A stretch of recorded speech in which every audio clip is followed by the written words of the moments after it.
Welcome, welcome, welcome, friends and fiends, to another Red Death Mask stream. Ugh. Oh, what's up? What's up, Harvey? How's it going? Um, so today it was my plan for Friday stream, but we're doing it today because um had a long day Friday, wasn't able to stream, and so we will be doing it today. We're gonna be doing I found an old message from my brother. I'm an only child, part one, and I think part two of that. And then we have and that's from Ellison02. And then we have another, I hunted a goblin with my best friend. It didn't go as planned. Hello, Danny. Um I, and that's from Goofyahnnamez.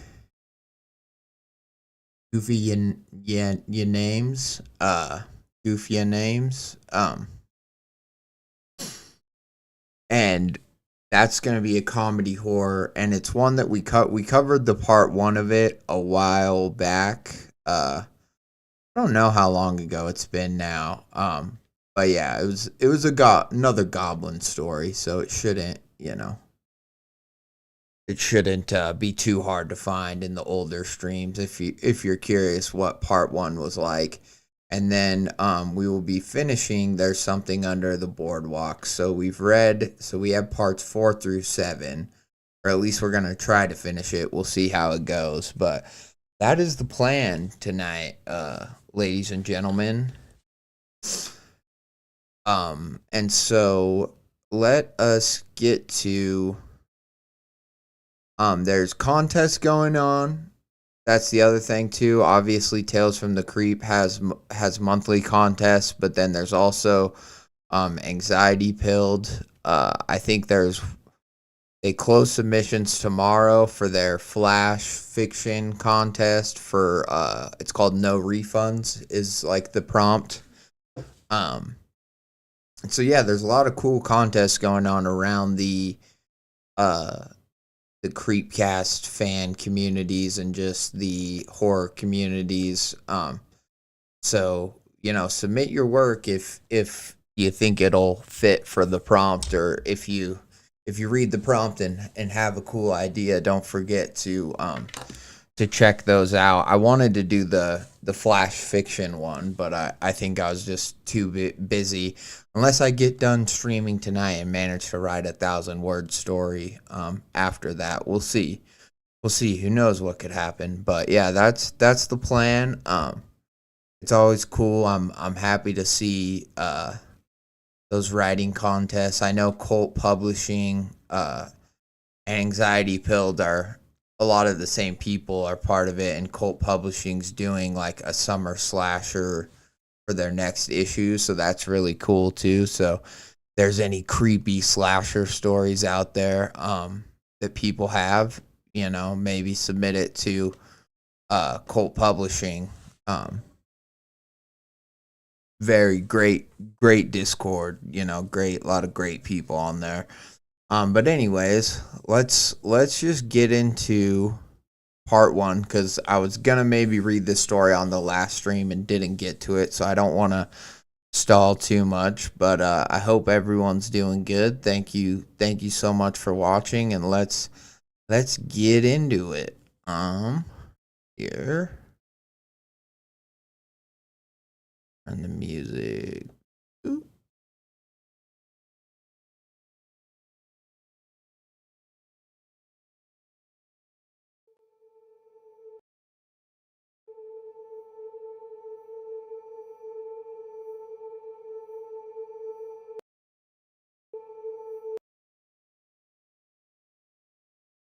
All right, I found an old message from my brother. I'm an only child, part one, from Ellison02. Dear Ben, this will be the last thing I ever send you. I don't know if you'll remember who I am by the time you read this. For your sake, I hope you don't. For my sake and for everything I've lost, I had to write you this story. One you are a part of. You're a part of. And one that never happened. I have to tell you the story of how I disappeared. Ooh, interesting. I like it that it's a story, it's the story, but presumably, like, if we're going off the no sleep rules, like, this isn't a story that like the writer is posting. This is a story that the person who's posted, let's say if it was posted on no sleep, like it's like they got this letter, right?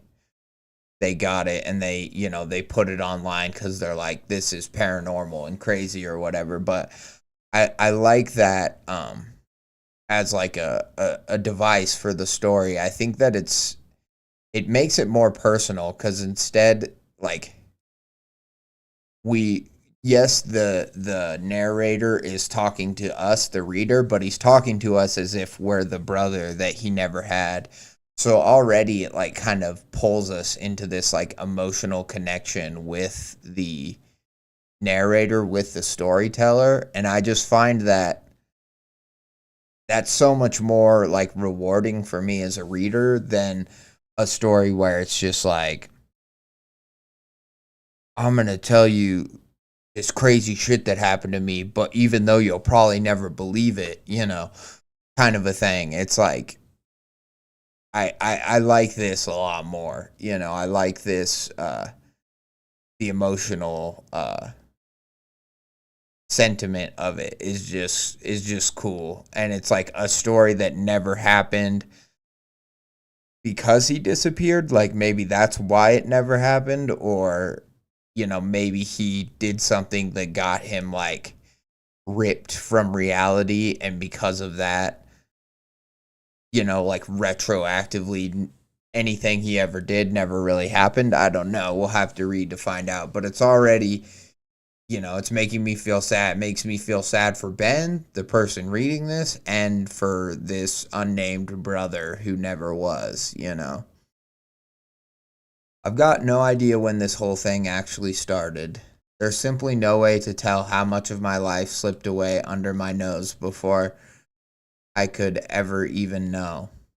There's no telling what all it's taken from me. There's no telling how long it's been eating. Oh, Jesus. So now it's like an entity that eats your reality or something. Jesus.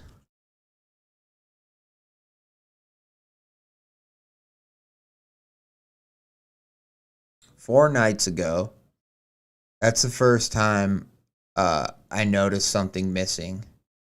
Less than a week and a lifetime of difference. Here, 1 second.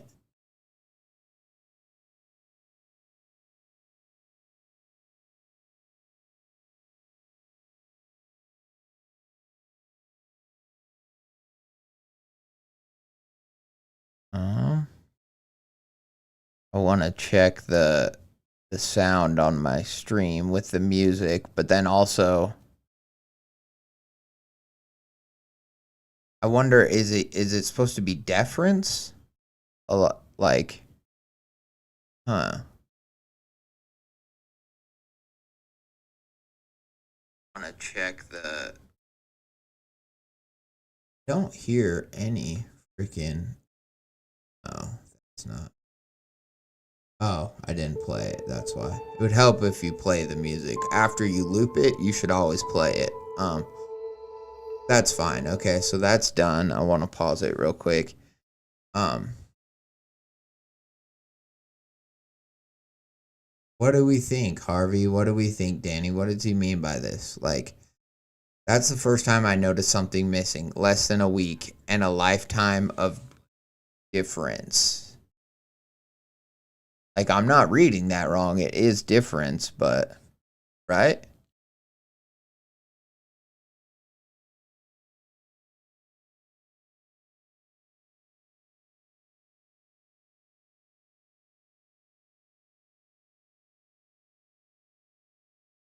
Anyways, I'll keep plowing on. I wanted to make sure I wasn't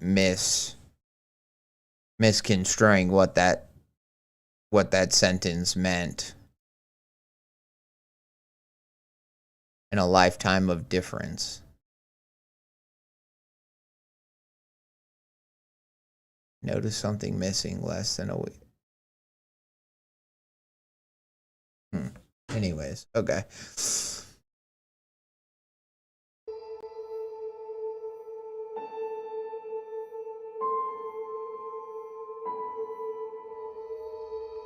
In a lifetime of difference. I had a lot back then, a lot to be thankful for. I just landed a new IT job, my first actual job out of college. Me and Grace were able to finally move out of the ratty one-bedroom place we had to a real house in Cyprus. Wyatt got his own room just after his first birthday. Oh, okay. He's like a baby. Got it. And they finally got a room for the baby. Got it. Wyatt got his own room just after his first birthday. Me and you had to wait 15 years for that. Grace was able to quit her retail job and stay home with Wyatt, which is what she'd always wanted to do. Lord knows she deserved to be able to, after all she'd done to help me finish my degree. Okay.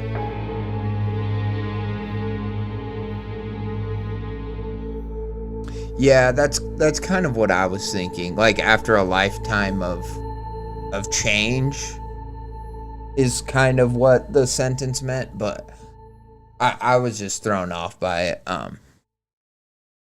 Like, after a a lifetime of always changing, of constant. And then now that they're saying in Cyprus, I do wonder if this person is English as their first language speaker. It's good writing thus far, though.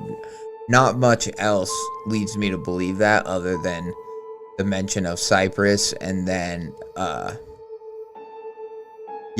so I don't know. But just that phrase is not one, like, I've had a lifetime of difference.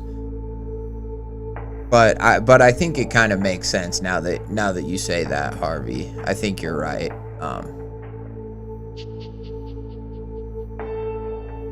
Alright, where are we at? Retail job. After all she do to help me finish my degree. You helped us move in that weekend. You and the girls. I remember we sat down under the patio in the... See, again, under the patio. You sit on a patio. There is no... Unless it's like a... Like, I could understand if you have those little... They're not patios then, but... Those little outside things in apartments, you know? Fucking... Whatever it's called. Why can I not think of the word for that? Anyways, it doesn't matter. Maybe that's what they meant, but... Or I guess... Because the patio is the ground. So you sit on a patio, but then I guess... I don't know.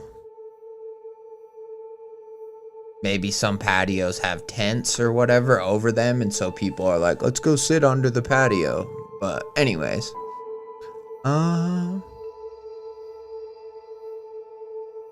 I remember we sat down under the patio in the backyard talking about all of y'all coming over in the fall to grill and watch football.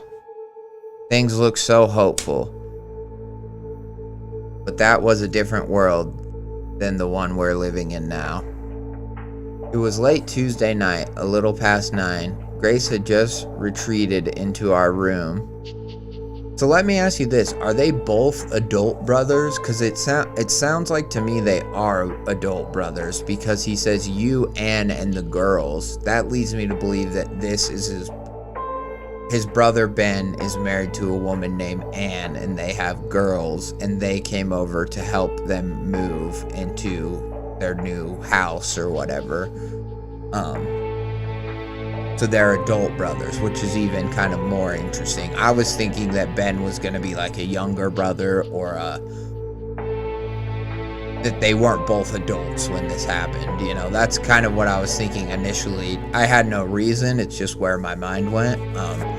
But yeah, now to know that, I mean, that's even more terrifying in some ways, because like, not that like it's less sad if like a teenager disappears or gets snuffed out of reality, but it's like at that point you've had a life, right? Like you've worked, you went to college, you've got married, you have a son, and and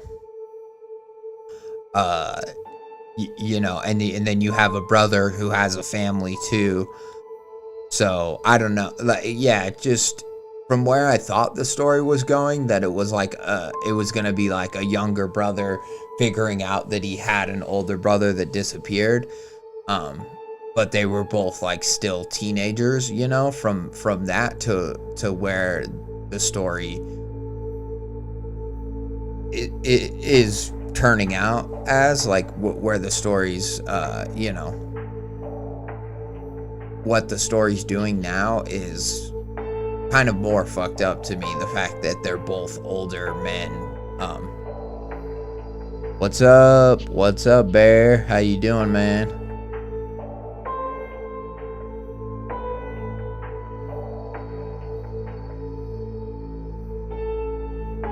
Bear's one of the people doing the no refunds flash fiction contest, or maybe he's not like hosting it or whatever, but he's one of the people involved in it. So shout out to him.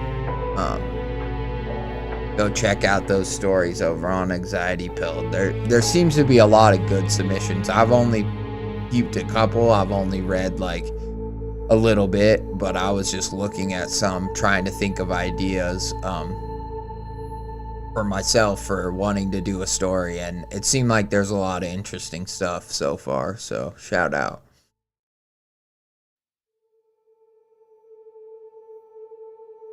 Oh, okay, you are the host. Okay, I didn't know for sure. He's the host. He's the master. The story, what is it?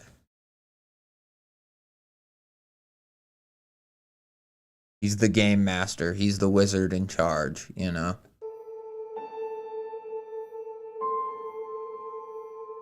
Okay, so it was late Tuesday night, a little past 9. Grace had just retreated into our room, starting her nightly fight to rock the baby to sleep. While she was doing that, I was going to head back to the old apartment and grab the last few loads of belongings that needed to be moved. By Tuesday night, most of the boxes were residing in our living room, and I'd made almost 5 trips Monday after work. But there still remained about 2 carloads left. I remember looking at it all Saturday after you and I had worked all day to move the big stuff, knowing all that was left, and asking myself how so much could fit in our little hole in the wall. I snuck out as quietly as I could to my car in the garage, being careful not to make a sound and wake Wyatt.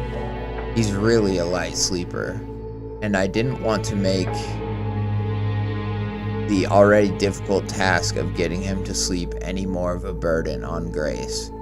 I was able to get out of the house without much of a sound and started my car.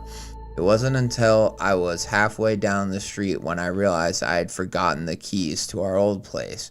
Turned the car around, grateful to have only gone that far.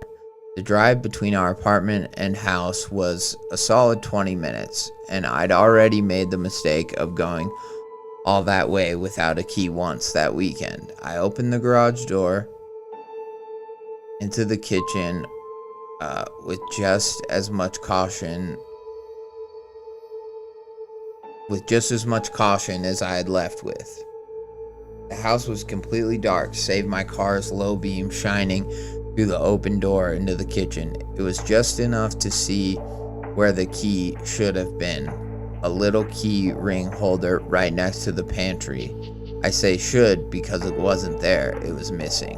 Fuck. So I wonder if that means that this entity ate the keys or, consumed. Because I wonder, with the fact that it's like a moving story, I wonder if it's going to be consuming, like, not just this person, but parts of his life first, like his possessions, like memories, photos, all that stuff.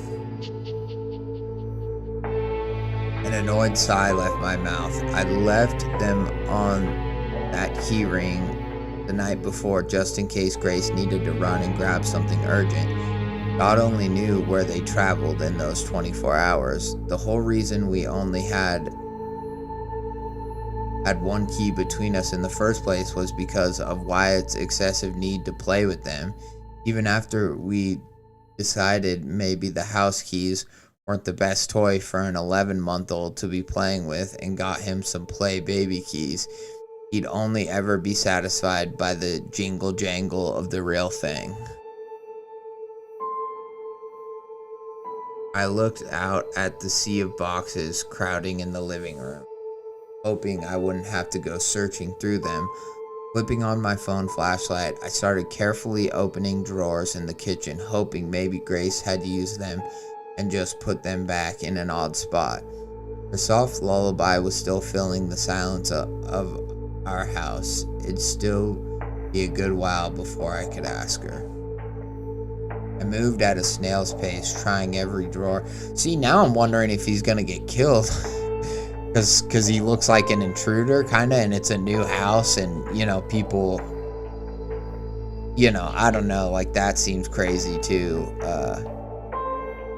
And I don't think that's where the story's gonna end, but, like, I also think about, to me, that's the real life horror story. It's the Dateline, like, it almost always ends up being, like, well, the wife really just wanted to kill her husband. She took out a bunch of insurance policies and stuff on him, and she, intentionally shot him. But there are those strange, horrible, tragic accidents where people are like, I was so sure someone was breaking in, and I woke up in the night and I thought so-and-so was in bed next to me. And so I went out in the living room and I saw them and I thought they had a gun and I shot them. Like, it just, oh God, it's so horrible. Or like there's the story of the one like foreign exchange student he was just in high school in the Midwest, and they would do the thing where they would go and look for people who left their garages open in the summer and go try to steal beer out of their garage fridge. And this kid was doing that, and of course the dude shot him. And I forget that was more fucked up for several reasons, but like they were running away or something, and yeah, anyway, I don't know. But anyways, very sad, tragic situations, but it's like, just looking through your own house at night can be dangerous, and people don't usually think about that, but it can be, depending on, do you own a gun, or is there somebody who's gonna assume you're breaking in for some reason, like maybe there's a landlord or something who's like,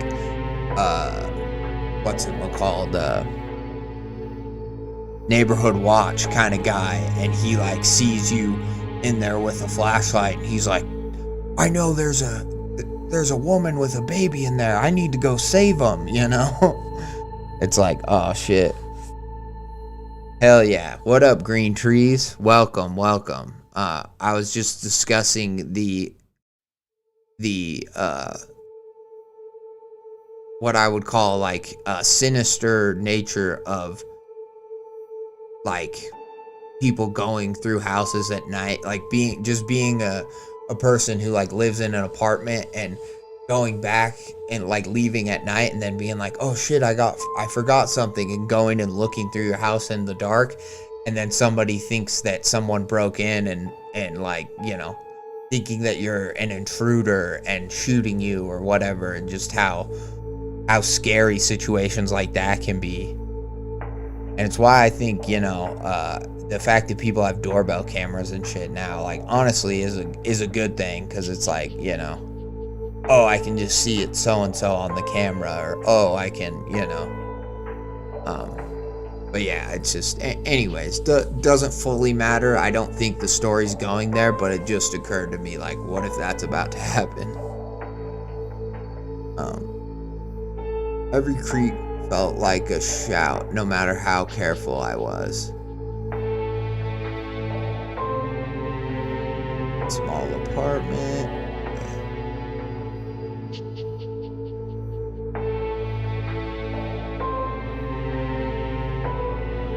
My search of the drawers proved barren. I started on the living room, trying my best to dodge around our scattered boxed belongings and scan the floor with my flashlight, keeping my eye peeled for a glint of anything shiny. Still nothing. I decided it was probably going to be easiest to just wait until Wyatt was down and I could ask Grace if she'd seen them. If not, I could at least flip the lights back on and actually see where I was looking. I turned back around to snake back through the living room and turn off my still running car when I felt my foot catch against a stack of boxes and send me stumbling over. What followed was a crash. Oh, Boots, what up? What followed was a crash that probably could have been heard 3 houses down. Yeah, I was gonna say, there's no way. He's trying to be all quiet, right? Because his wife's trying to put his baby down, and he's trying his best to be quiet and look for these keys for his old house so he can go back and get boxes, right? And finish moving for them. They're so close. And you know, moving is such a hassle that it's like when you're on those last few loads, you just want to get it done. So I can totally understand his point of view, where he's like, I'm just gonna go real quick while she's putting the baby down and grab the last few things, right? But then he can't find the keys, and I know he's trying to be quiet, but I'm like, no fucking way could really any human be quiet in this brand new house, with all the shit that you have moved in still, like nothing's put away yet, right? Like nothing's out of the way. So you've got boxes leaning up against stuff. You've got like maybe like a table just up against a wall that's like all it takes is one little touch of it the wrong way to make it slam down. So I could see that coming from him making a loud noise, and that's why I was thinking that maybe his wife's gonna think that he's an intruder, you know, like, oh, I know my husband left to go move our stuff and now someone's breaking in, right? You know, and that just is a very real world, like no supernatural elements needed. That is a very real world horror story waiting to happen, right? Just very fun, already very creepy, and I'm like, no way could this, we don't have our main character's name yet, but no way could he be this quiet for, you know, he did it for as long as he could. Now he went down hard, you know. As I lay there in the immediate aftermath, draped over now crushed boxes and plates and silverware, I clenched my eyes and thought, please don't wake up. Please don't wake up. The tense silence didn't last more than a second, though, and I started kicking myself as the shrill cry of my son rang out through the house. He was soon joined in concert by our dog. Oh God, they've got a dog too? No way. Spot howling and barking to no end. I'm not gonna hate too much on the dog name being named Spot. It's a common name for a dog. I've seen it. But I feel like in media, in movies, TVs, and in books and stuff, it's even more common to have a dog named Spot. And at this point, I'm like, if you name your dog Spot, you're kind of a psychopath, in my opinion. Because it's like, you're putting such unrealistic expectations on this dog that you're like, he's gonna be great on camera, but he'll bark when there's an intruder, but he's not gonna bark too much and everything. All I'm saying is, if you name your dog something else other than Spot, it's fine for the story, whatever. I'm not gonna hate on the author for doing it, but if you're a real person who names your dog Spot, I'm just like, you couldn't. I don't know. Just my opinion. I think it's kind of like the people who name their dog, oh, his name's Dog. His name's Guy. I'm like, okay, whatever. Oh, affectionate leaves dog's name is Boots. That's cool. That's a good name. And Spot can be a good name if the dog has a spot, but I think it's just too common at this point, right? I think it needs like Russ. That's my brother's dog's name, who I'm very close with. That's a good dog name, Russ. Stuff like that. Anything can be a good dog's name as long as some effort was put into it. Like if someone's like, my dog's name is Wheat Thin, and they're like, cause he's, small and delicious and, whatever, crunchy or something. I don't know. I'm just like, that can be a good name as long as you actually put some effort into it, It's like naming a kid Reginald. Yeah, and Reginald I think Reginald's almost, it is like that, but Reginald's almost like in the opposite way, where it's like, oh, you just hate that kid. You put thought into it. You put thought in how can I ruin this kid's, perceived future? How can I ruin, presumably his entire childhood, and then because of that, also his adult life, That's kind of how I see that. They're like, well, people will call him Reggie. It won't be that bad. And it's like, okay.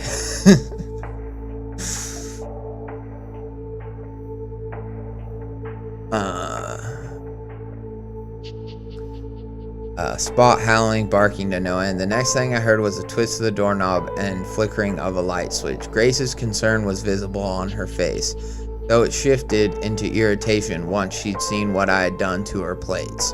She asked if I was okay, and other than my pride, I was. I went ahead and took the opportunity to ask about the keys.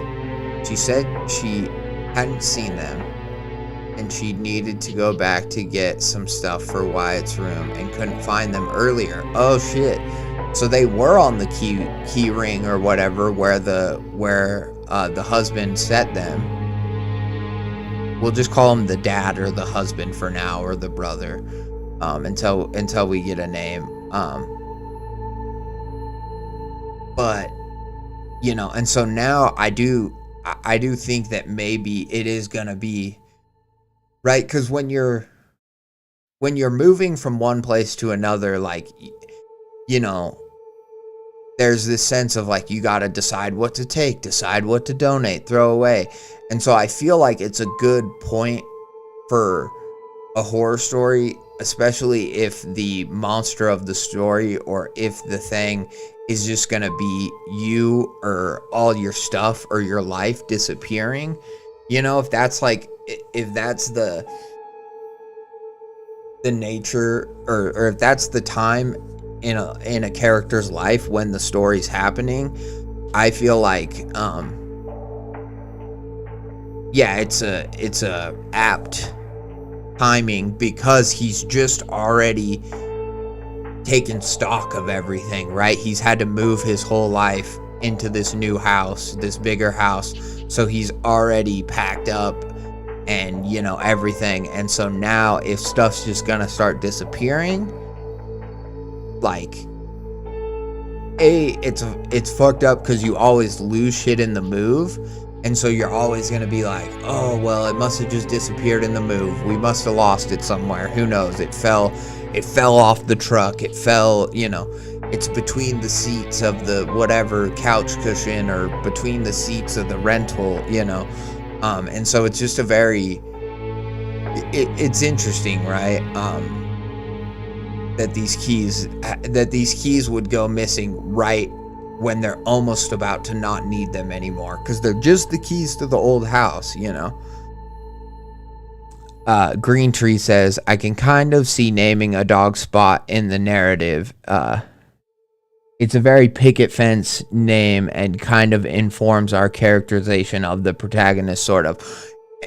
I agree. Well, and that's, you know, I realize that's not what I was saying earlier, but that's why I said, like, I forgive it for the story, and the story, it kind of makes more sense. And even in movies and stuff, it doesn't really bother me. I was just saying that it's so much of a white picket fence dog name that I'm like, if you in the real world name your dog Spot, I'm like, you must be like a perfectionist or a serial killer where you're like, my dog is a perfect little angel and he would never shit on your lawn. And if you tell me that he pooped on your lawn, then I am going to burn your house down. You know what I mean? Like, that's more what I meant by it. So yeah, I wasn't, that's why I said, like, no shade to the author. I'm enjoying the story so far. And I agree. I mean, he's got a brand new baby. He just moved into the big house. He just got the new job where his wife can stay at home. It's literally all the boxes are being checked of everything's going perfect. White picket fence, you know. We're literally checking off all of these little things. If she was pregnant with their second child that was a girl, it would literally be all the things for the nuclear family, you know. We would have them all. He's got a patio. He's got a, you know, all the stuff. So now, so I agree. I do think it's good. You're right. It informs his character, the characterization of this whole family, just having the dog named Spot, because it's such a purebred, like idyllic, picturesque Americana sort of name for a dog, you know. So I agree with you, Green Trees. Well said.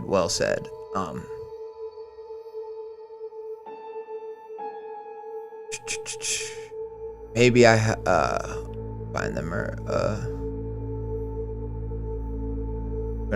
maybe I hadn't put them back. I knew I had, but I wasn't about to try and blame her for losing them while she was shushing the crying child I just woke.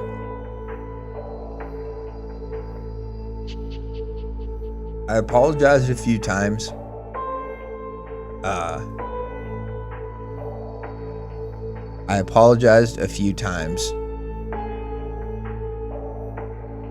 Oh shit, okay, sorry, I was skipping a line.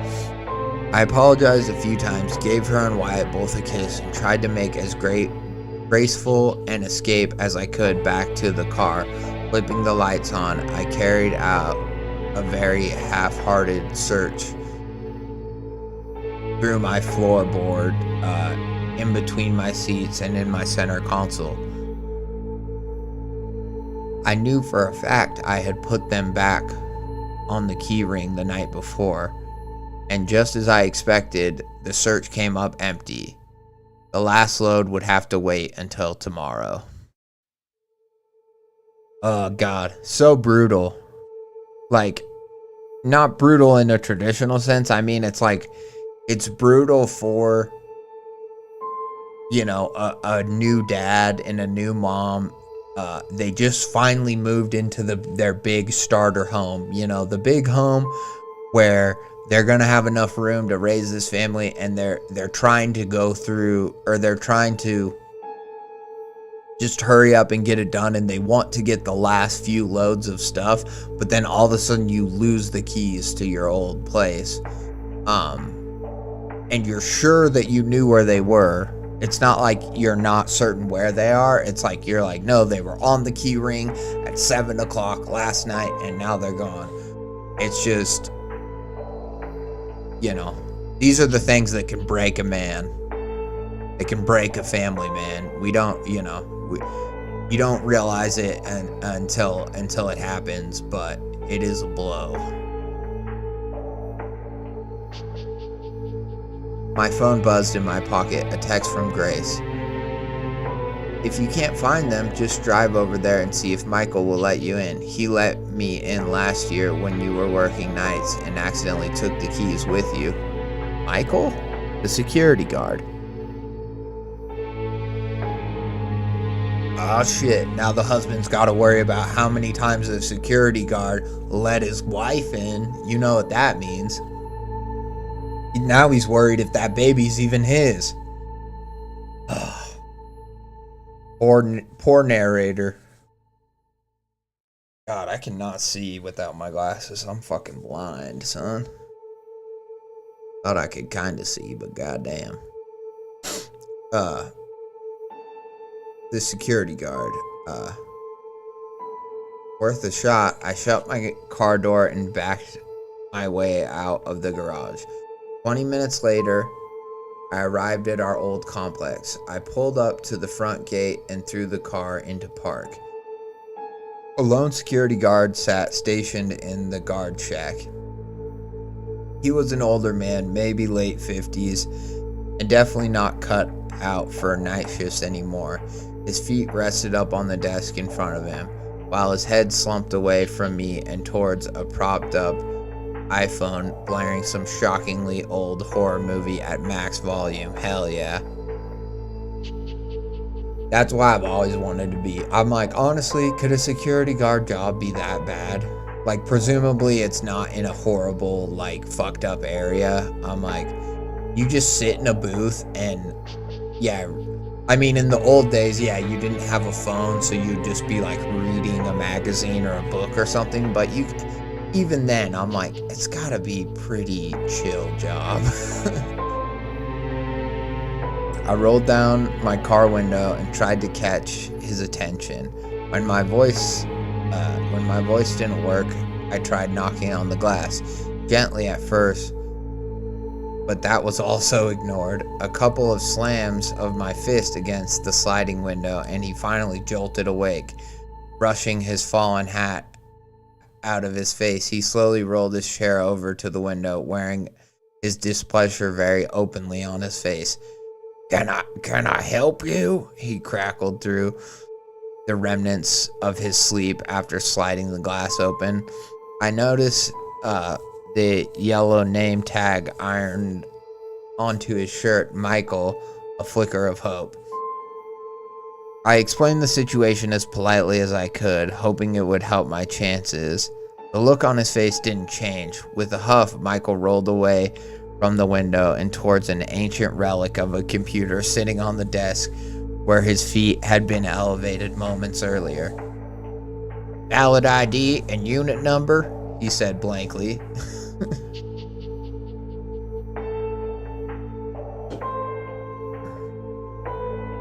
Valid ID and unit number, he said blankly, reaching his arm out towards me. I retrieved my wallet from my pocket and handed over my driver's license. 322. He clacked away on the keyboard for a moment while I waited in awkward silence. All of a sudden, the keys stopped clicking and Michael's apathetic malaise turned to confusion. He brought the ID close to his face, moving his eyes from the humming screen to my ID and back again. You sure about that? 322? Fairly certain. I've only lived there for 3 years. Michael began to shake his head while scrolling down a list of apartments and names. Well, I'm not seeing you listed here, Mr. Ward, so I'm afraid I can't help you. He flipped my driver's license back through the window and onto my lap. What do you mean I'm not listed? I asked, taken aback. I mean, there's no Daniel Ward that lives at this complex, and there's no one listed in 322. It suddenly dawned on me what must have happened. Look, man, they probably already pulled us from the system because we just moved. We've got to be out by Friday. I've got like 4 or 5 boxes left in there. Just let me come and get them and you can get back to your nap. Sorry, not without something to prove you live in that apartment. What about my parking pass? I turned to grab the parking pass that hung from my rearview mirror, but stopped mid-sentence when I realized it wasn't there. I put my head in my palms out of frustration. I must have already thrown it away without thinking. Grace, I snapped my fingers. Grace Ward, she's my wife. About a year or so ago, you let her and our son into 322 because I had the keys. Does that ring any bells? Hello, STN Guyan77. Welcome. We're just reading some horror.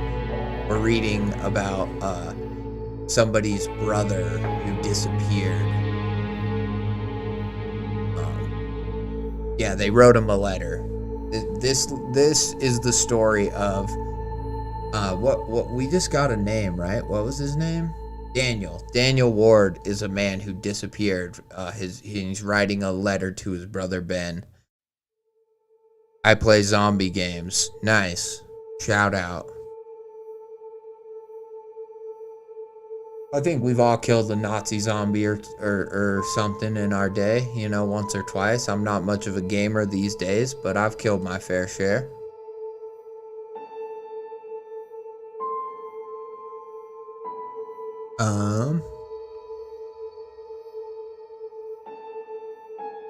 Buddy, I can't remember what I had for lunch. Look, if you think there's been some kind of mix-up, you're going to have to just come back when the admin is here. That's not my job. My job is keeping people who don't live here out of the gate. And according to the system, you don't live here. I'm sorry, but there's nothing I can do. Have a good night. I got the impression he really wasn't all that sorry. But I saw I wasn't going to get anywhere and waved him away. He slammed the window back shut and resumed the position I'd found him in. Defeated, I turned the car around and started to trek back to the new house. By the time I got home, Grace and Wyatt were soundly asleep in bed. I went through my nightly routine and collapsed down next to them. I was still tired from the move, tired from work, and tired from the night's ordeal. I was glad to join my wife and son in sleep. It didn't last long. I woke up a few hours later and turned to see Grace holding her pillow over her ears. It was Spot. Something had him wound up again, and he was letting half the neighborhood know about it. Goddamn Spot. Shut the hell up, boy. Just kidding. I heard her mutter something about that stupid dog from under the pillow, and how she was going to be pissed if he woke Wyatt. I assured her I'd settle him down and flip the covers off myself. Maybe a little redemption for earlier that night. I made my way out the living room sliding glass door to the backyard. He was all the way on the far end of the yard, his snout hugged up right against the fence, barking with all the fury in his body. I called his name twice and gave a whistle, but he didn't stop. He stayed tensely glued to the slatted boards, flashing his teeth at whatever he saw behind them. I called again, this time scolding him, but he still didn't come.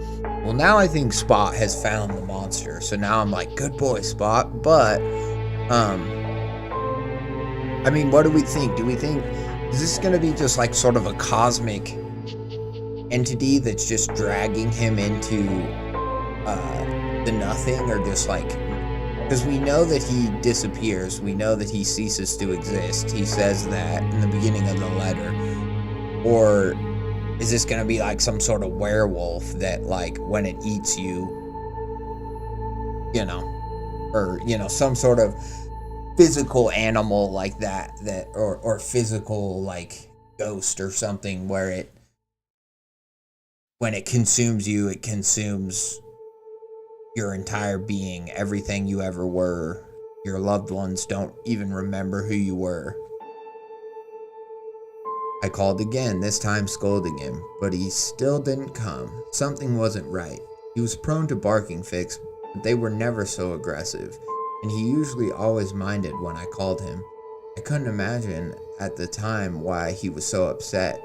My eyes looked deep into the thick tangled mess of oak trees and wild brush that backed up to our property line. What did he see? I began to walk towards him.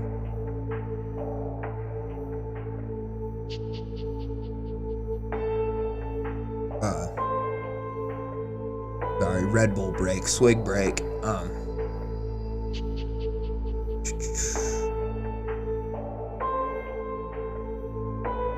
I began to walk towards him.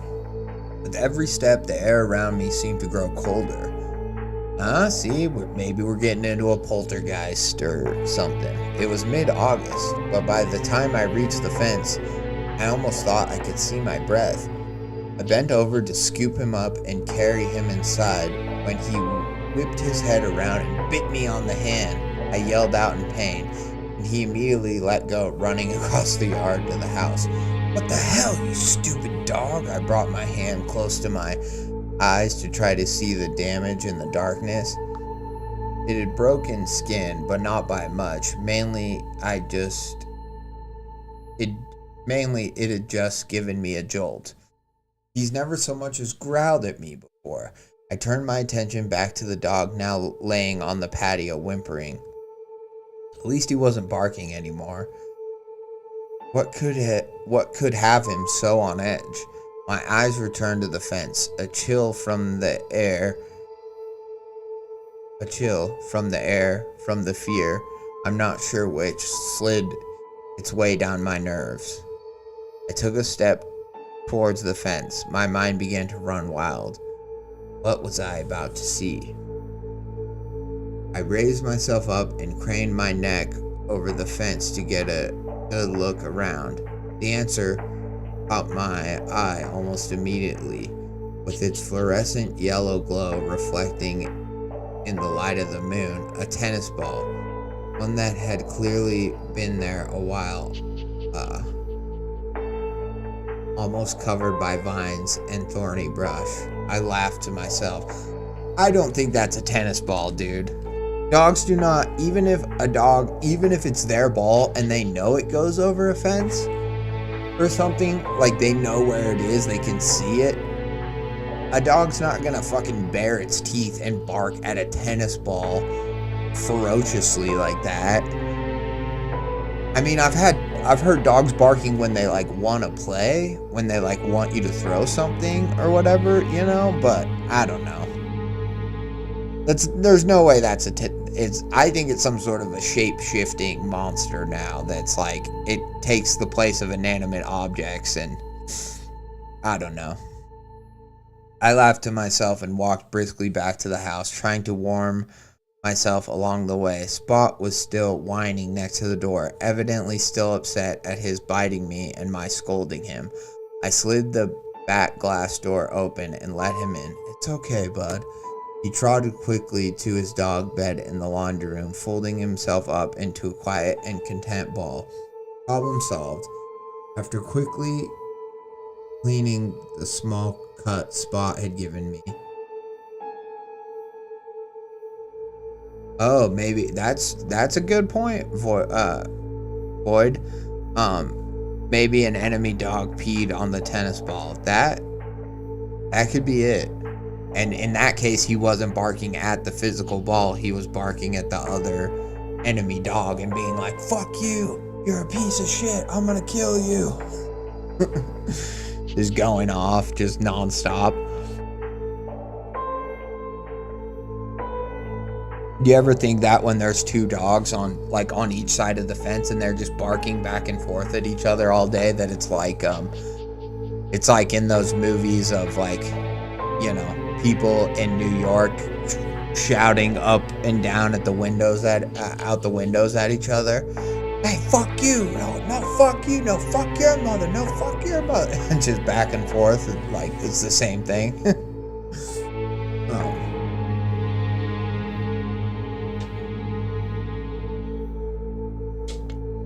I marched back to my own bed and climbed back in next to Grace. It had been a long night, and I was more than exhausted. The clock beside our bed read 1. Just a few precious hours left to sleep. Not nearly enough. Sleep didn't come as easy the second time around. I spent the rest of the night tossing and turning, trying to warm myself back up. That chill was persistent, but eventually exhaustion took over and I fell asleep.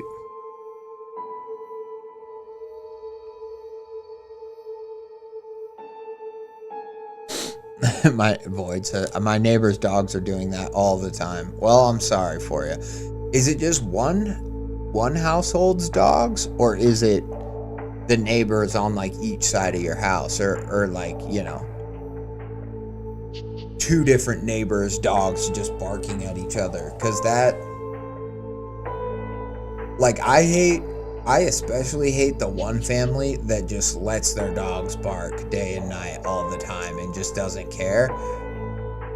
I'm like, that pisses me off, because I'm like, clearly the dogs are just lonely and bored and they're just sitting, and all they have to do is bark because the owners don't ever even come hang out with them, you know what I mean? And that, because where I live too, I'm more out, not in the country, I'm in a town, but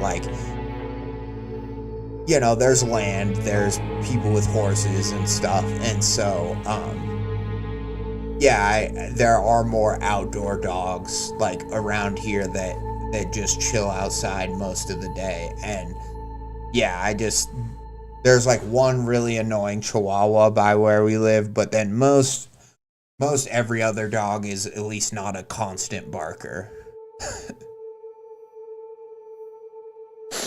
Yeah, it sucks. I mean, to be honest, I know what it's like to live. I've lived next to people or had where it's just constant from 8 o'clock in the morning till whatever time at night. Their dogs are just it's hard. I don't envy anybody that has to deal with that. It's fucking it's brutal, and it especially pisses me off because I'm like, yes, the dogs have gotten to be really annoying, but they probably wouldn't have gotten that way had somebody just played with them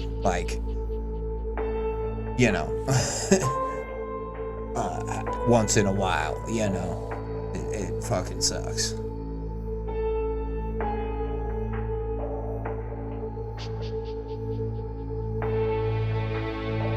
I woke up to an empty bed and the smell of frying bacon wafting into the room. A smile chased away the sour tiredness from my face, and I rolled out of bed to face the day. Grace was already seated at the table by the time I got dressed and joined her and Wyatt. I gave her a soft kiss on the top of the head as I took my seat. We spent the morning together eating breakfast, talking about how much we loved the new house, occasionally just looking with joy at our son playing in his little playpen we'd set up amongst all the cluttered boxes in the living room. It had been a stressful weekend with the move, and all the troubles from the night before hadn't helped in that regard. But that morning felt like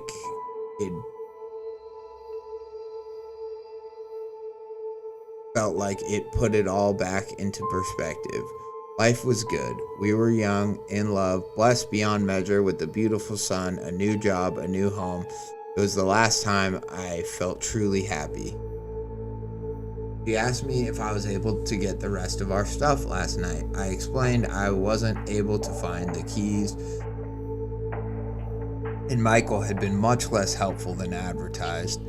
I planned on going over there on my lunch break, but she offered to get it sorted out. I thanked her for being such a good wife. What was Spot barking over last night? She asked between the bites of toast. He was going nuts. At least tell me it was worth it. Hardly. A tennis ball. I get little enough sleep. But that one over there, he wasn't so cute. I'd say we just get rid of the dog. Yeah, especially since he bit me when I tried to bring him inside. I held up my hand for her to see. Seriously? She gasped, dropping her fork onto one of the surviving plates from my fall. He grabbed my hand and inspected the small wound he'd inflicted. What's wrong with him? You think we should take him to a trainer or something? No, he calmed down as soon as I let him inside. Maybe a raccoon or something was out there too. Maybe spooked him. He's never done that before. Yeah, but he's around Wyatt all the time. I saw her face change, obvious confusion sweeping over it in an instant.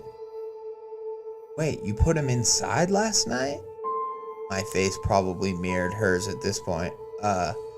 Yeah, I let him come sleep on the bed in the laundry room.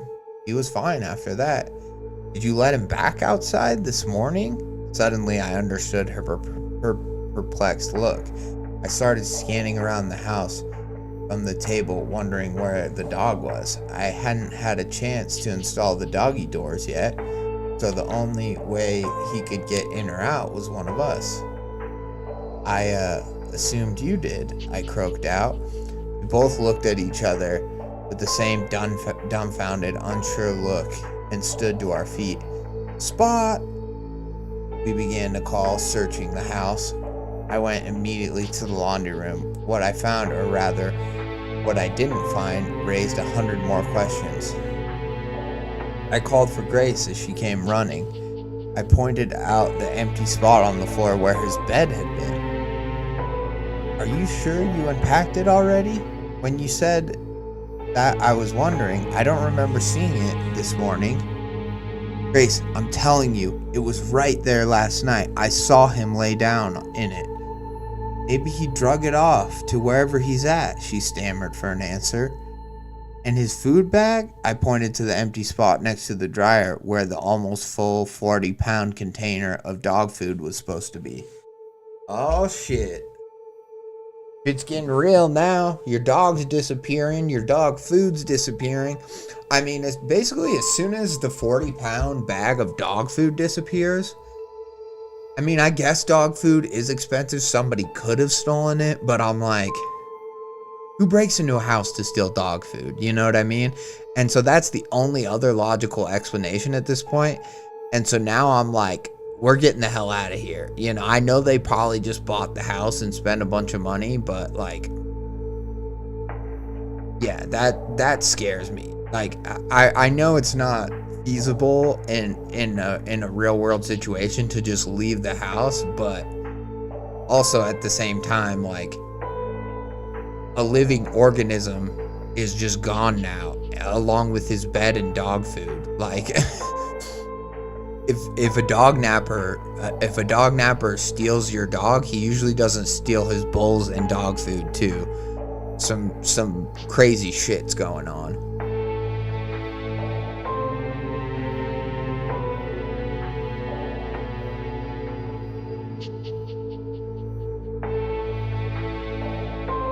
He had no response to that one, and it would be the first of many things to leave us speechless that morning. As we resumed our search of the house, we'd come to find that almost everything of Spot's was gone. His food bowl, his toys, his doghouse in the backyard, all missing. Grace and I fell on the couch, too dumbstruck to speak. Our family dog had just vanished into thin air without a trace, along with everything related to him. My mind raced to come up with some kind of rational explanation for it, and failed miserably. I'd start trying to piece together some logical possibility, only for it to be rendered ridiculous a few steps down the line. None of them seemed very appealing. I kept coming back to the idea that there was someone in the house, that someone took him. But that didn't make any more sense than any other explanation. How and why would they steal all of Spot's things and leave the rest of us completely untouched? His belongings were scattered all over the house, and yet there wasn't a single one missed. They were all gone. "Oh my God, Danny," Grace gasped, her phone looking at her phone. The first day we moved in, we'd taken some pictures of the three of us with Spot in them to post on social media. They were gone now, erased like the rest of the evidence we ever owned a dog. So the pictures are just gone? Okay. She kept scrolling up through her camera roll. We had him for 2 years. Our phones were full of pictures and videos with our dog. At least they were until that morning. Just like everything else, they were all gone. I pulled out my phone to check. Same story. Okay, now you know. If literally your memories of him are disappearing, like not the pictures are empty, but there just are no pictures of him. Now you know it's something supernatural going on, in my opinion, and I'm like, just get out of the house. Although it might have nothing to do with the house, but then you have to wonder what is causing them to disappear, because they lost a set of keys. They're just disappearing now.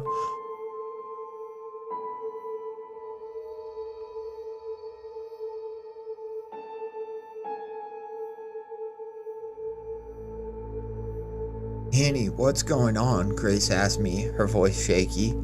A pit had formed in my stomach, and an oppressive terror lowered itself onto my shoulders. It was fear like I had never known up until that point. The worst part about it was I couldn't say why.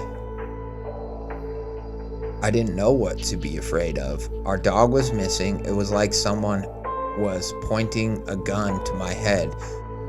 There was just a pervasive sense of wrongness. I thought about the night before, how cold it had been. Why did I suddenly feel so cold sitting on the couch next to Grace? Had it been freezing all morning? It's August, dude, I doubt it. Had it been that freezing all morning? I kept my eyes on my phone, scrolling hopelessly back and forth for something I knew should be there. About that time, Wyatt started crying, and it somewhat brought us back to the present moment.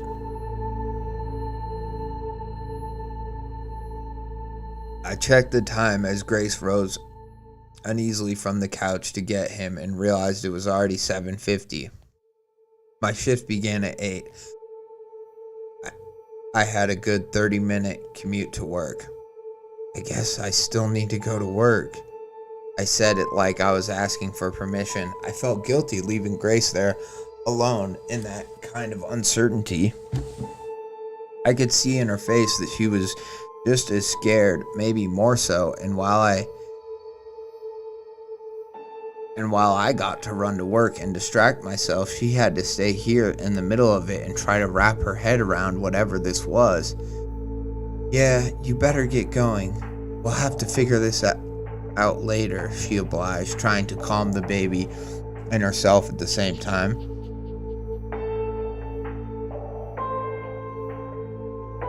I put my arm around her and gave her another kiss on the forehead. It was going to be all right. I realized even in that moment how stupid that sounded. What even was it anyway? But it was all I knew to say. I started towards the door to the garage before I stopped and turned back towards her. You think you can go to your mom's? I don't really want you to be here. Yeah, I think I'll do that. I didn't play the radio or anything on the drive to work that morning.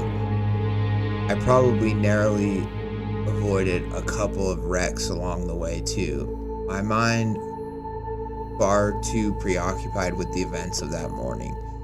There had to be some explanation, and I couldn't shake that deep chill of unease until I found it. I started to think maybe the problem was us.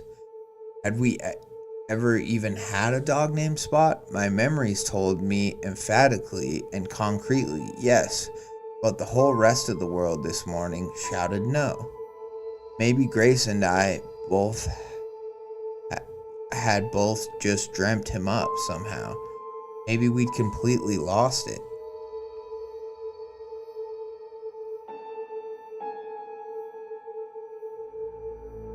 I got to work about half an hour late that morning. My new boss naturally wanted some reason for this, but I wasn't about to sit there and tell her about our disappearing dog, and that my best guess for what happened was that me and my wife were insane. I just told him my alarm didn't go off, and I said it wouldn't happen again. I got a disapproving look, but I couldn't bring myself to care after the morning I'd had. Rest of the workday didn't go much better. I couldn't bring myself to focus on anything pertaining to work. Instead, I spent the morning texting back and forth with Grace. I was so worried about her, even though I didn't know exactly what I was worried would happen. A few hours into my shift, I got a call from her and excused myself to the break room. She sounded hysterical. Danny, she doesn't remember. Her voice came through frantically as soon as I answered the call. What? Who? I stuttered out. My mom. She doesn't remember Spot. I felt my stomach drop. We'd gotten the dog from Grace's mom. He'd been a stray that showed up at her house a few years ago. She'd come to our place more times than I could count, and Spot had been there for every one. There's no way she couldn't remember him, and yet Grace assured me she could not. When she told Arya he'd gone missing, she started asking when we had gotten a dog. Absolutely no recollection. But there was more. Grace had gone to our apartment complex to speak with the admin. She'd become good friends in our time living there with the girl named Lindsay who worked up front. Well, when she approached Lindsay to ask about getting into 322, she acted like she'd never met Grace in her life. He gave me the same reaction Michael had given me the night before. 322 was vacant and had been for a long time. Annie, what's going on? She was crying now. Excuse me. That's what happens when you eat half a blackjack pizza before you start streaming. Ugh. Danny was going on. She was crying now.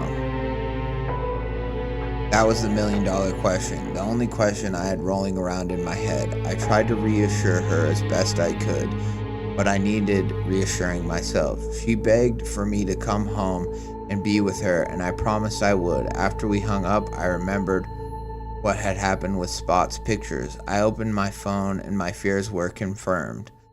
I don't know how I hadn't noticed it before, but it wasn't just the pictures of Spot missing. It was everything we'd ever taken at our old place.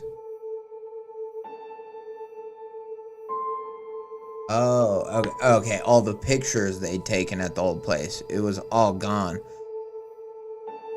Is the bite gone? I thought he was going to notice the bite being gone. I all at once felt sick. That oppressive cloud of fear turned into iron on my shoulders. I immediately called in sick and went straight home, the whole time keeping a picture of Grace and Wyatt on my phone. I spent probably 90% of the drive looking at it instead of the road. I was terrified now. Spot wasn't an isolated event. He wasn't even the first. My life was being wiped away, expunged from history, and I had no idea how or why to stop it. It's a fear I can't begin to describe. Jesus.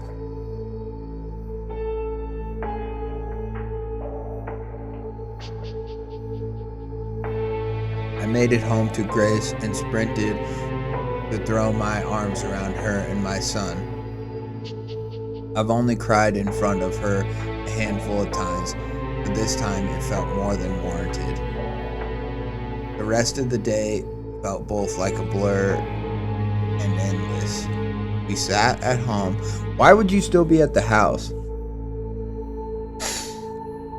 Like, I wouldn't want to stay at the new house because I had all the shit with the cold stuff happening there.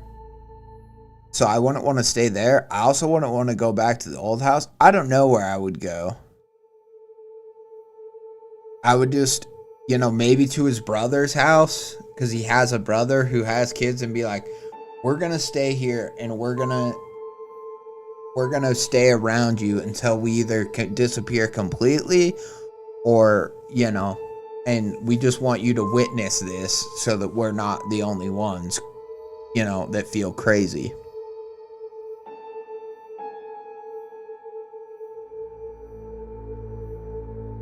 I mean, chat, what do you do in this situation? You notice that your possessions, your dog, your pets, whatever, are disappearing. It seems like you and maybe your significant other, or just you, is disappearing from the world. What do? Do you try to get yourself arrested? Do you go to jail? Or are you just going to disappear out of the jail cell and then they'll be like, yeah, that cell was empty? You know what I mean? What do you even do? I guess the only way that would make me feel somewhat safe is if I was had somebody who knew who I was watching me at all times. But even then, fucking terrifying.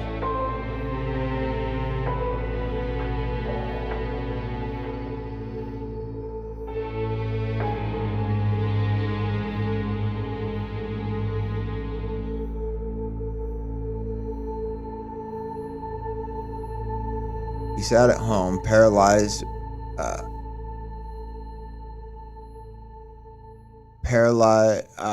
This shouldn't be paralyzed by horrified. It should be paralyzed, horrified, and racing minds. Oh, paralyzed by horrified and racing minds. Sorry. Okay. I guess it makes sense. Yeah, that threw me off. We sat at home, paralyzed by horrified and racing minds. Occasionally, one of us would speak up to the other, but the conversations were always short. 1,000 questions rolled through my head. What was next? Could it take people? What if there were things it already took that we can't remember now? I looked at Wyatt playing incoherently on the floor, blissfully unaware at the strange hell that had befallen his parents. Did we have another child? How could we ever know? Neither of us could manage to eat. Neither of us wanted to sleep. We didn't know what we would wake up to or what we would wake up without. I remember just holding Grace in our bed that night, my hands running themselves through her hair, Wyatt asleep on our chest. Both of our eyes were fixed on the ceiling. Neither of us said a word for hours. At some point, sleep must have taken me unwilling into the night, because the next thing I remember is waking up about 2 a.m. or so, my body covered in cold sweat. Grace and the baby were still snuggled up closely to me, a relief. Even more of a relief was the sound that had woken me, barking. Oh, shit.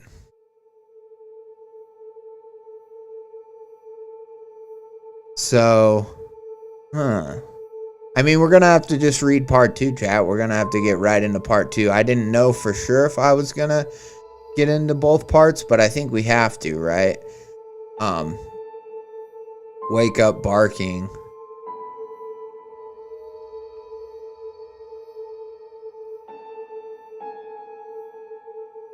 So, what are we thinking? Now that we've completed part 1, we hear the barking.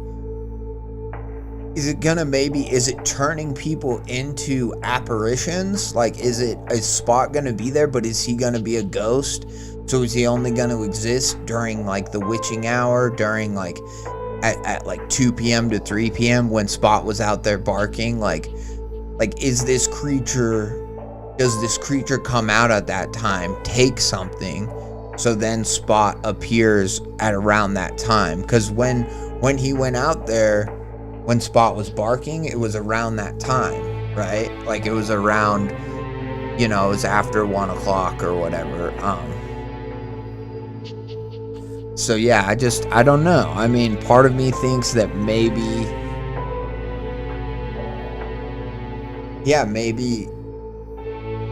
like, it is, I can't say for sure it is an entity, but it seems like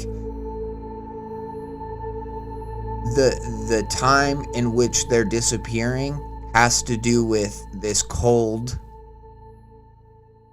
feeling that he gets, but it also, Spot noticed it first in the yard, like barking, from what it seems like to me. And so maybe that's why it took Spot first. Like, first it took the keys and the old house, right? And it, like, erased that part of their past, at least in everyone else's minds. And then Spot, and it erased Spot, and then, I don't know. It's fucked up. It's definitely fucked up. It's hard to say if this is, like, an entity that they're going to,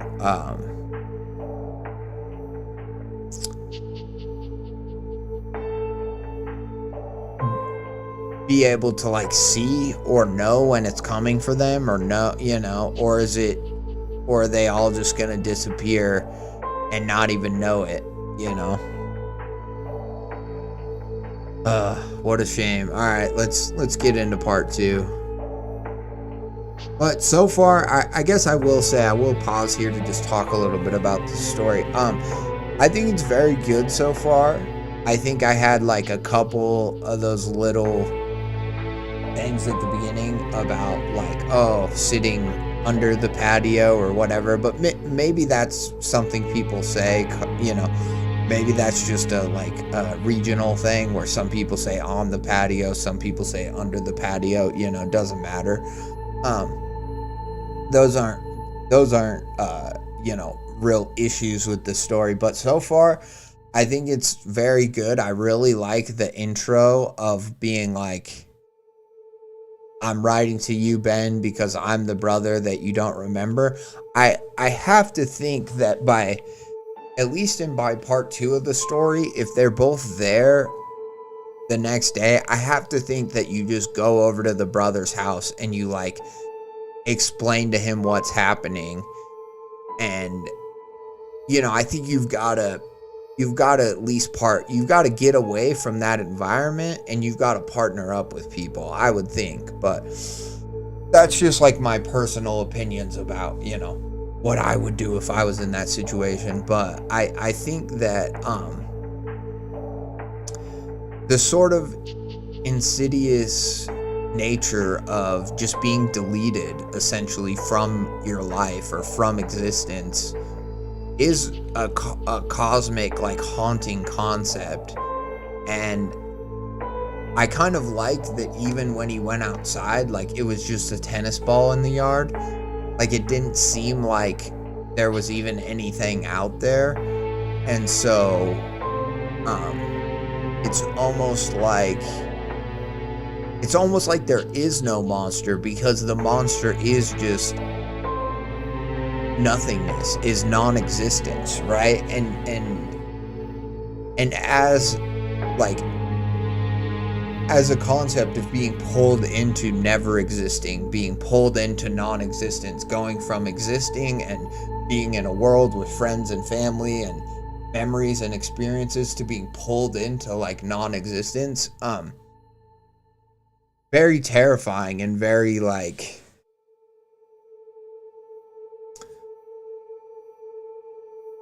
there hasn't been any real moments that have like sent a chill up my spine. But the more you think about like, oh, well, I'd go talk to my mother or my brother or this or that like person. But then if you just go there and like the idea that they don't remember you, almost like everyone and everything in your life is getting Alzheimer's or like dementia as it specifically pertains to you. And so it almost doesn't matter if you like actually stop existing or not, or if you're actually pulled out of reality fully or not, because it's like no one remembers or knows you anyway. So you're almost just like this stranger who's like this unknowable presence or like person in the world. You know, you're this, I forget, it's in one of the books, but he's called it's in one of the fate marked books, but he's called like the stranger, I think, and he's just essentially one of these fate marked people, but he has a specific fate mark where he has an illness where it kills anybody he touches, and so he stays on the streets and stays away from people and tries not to touch them. But then like he has some sort of a spell on him or as part of his like illness where people don't recognize him either. Like everyone just sees a old whatever worthless beggar. Like nobody, you know, he doesn't register as looking odd in anyone's mind, even though he's covered with like cloth from head to toe, because he doesn't want any of his skin to be exposed. But nobody notices that. They just see like an old man beggar, you know what I mean? So it's a really, in that sense, it's a really interesting concept, because it's like, you know, that's obviously a fantasy story, way different, but it's like the horror of that sort of an existence where you might still be alive and existing in the world, but nobody can form any memories of having known you. Nobody can recognize you from one day to the next, you know? So it's like, even if you stay in the world and stay existing in it, it doesn't matter, because nobody remembers you, and that's fucking horrifying. And obviously very lonely, very, very horrifically lonely. And this guy's got a wife and kid too, right? So that just adds a whole nother level of horror to the situation, where it's like, am I just gonna disappear? Is my wife and baby gonna disappear? And then am I gonna be left alone, you know? And the fact that the story kind of does a good job of just giving you a general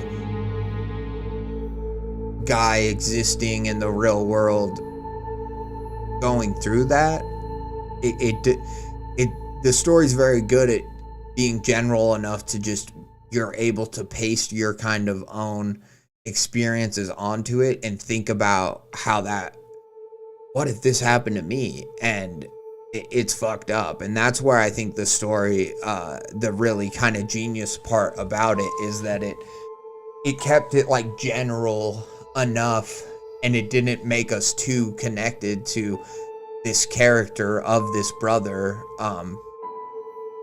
An old message from my brother, you know, it didn't get us too connected to this character. It just made us be able to paste our experiences onto him, rather than be like, oh, this is a unique person with their own, you know, personality and stuff like that. Like that's good in another type of story, but in this type of story, I think it's good how general kind of the writer kept it, because it just makes contemplating it that much more horrific, to me at least. I don't know. These are just, you know, rambling thoughts. But then, you know, I'd also be curious to hear what other people think about part one, because I think some people might read this and go, it's just a guy whose like stuff is disappearing, or like he's worried, he's scared he's gonna disappear. And I think some people could read it as kind of a boring horror story, right? I think some people might might want it to be like, I like the horror with the monster in it, and I think it's just a matter of like taste and perspective, right? And I love that stuff too. I like a specific monster. I like a specific, threat, with specific characters and stuff rising to meet that threat. I like that too, but I also like the insurmountable cosmic, element of this, where it's just like there's nothing you can do. There's no rhyme or reason. There's not for sure even a time when you knew it happens. Like, sure, the dog was there one night and then the next night it was gone, or the next day it was gone, but it's like when did the keys disappear? When did we don't know. When this monster just might be eating things, as the narrator put it, eating things just randomly throughout the day, and once it's gone, you just don't even know. Fucked up. Fun though. I think it's fun. I think we gotta figure out how it ends. So we heard the barking. Spot, I whispered out hopefully under my breath. I flipped the covers off my body and hit a dead sprint out of the room. A bad dream, I thought to myself. It had been one long, wild, bad dream. It had to be.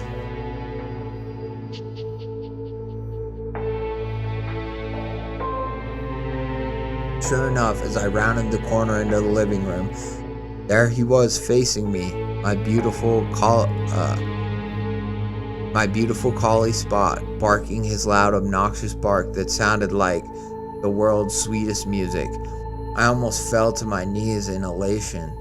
I felt myself start to laugh as I flew the door and flung it open. Spot, come here, boy. I patted my thighs for him to come, holding my arms out to meet him with an embrace. But he didn't come.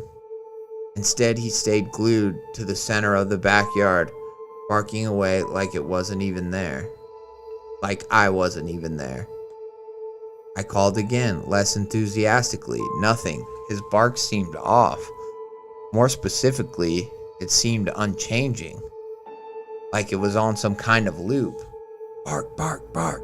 Over and over, the same exact sound. I started to wonder why he wasn't moving. Not just why he wasn't coming to me, why he wasn't moving at all. His body was stiff, unnaturally so. Every muscle tensed at once. Only his mouth open and shut. But even that only slightly, and not completely in time. The sound of the howls on top of it all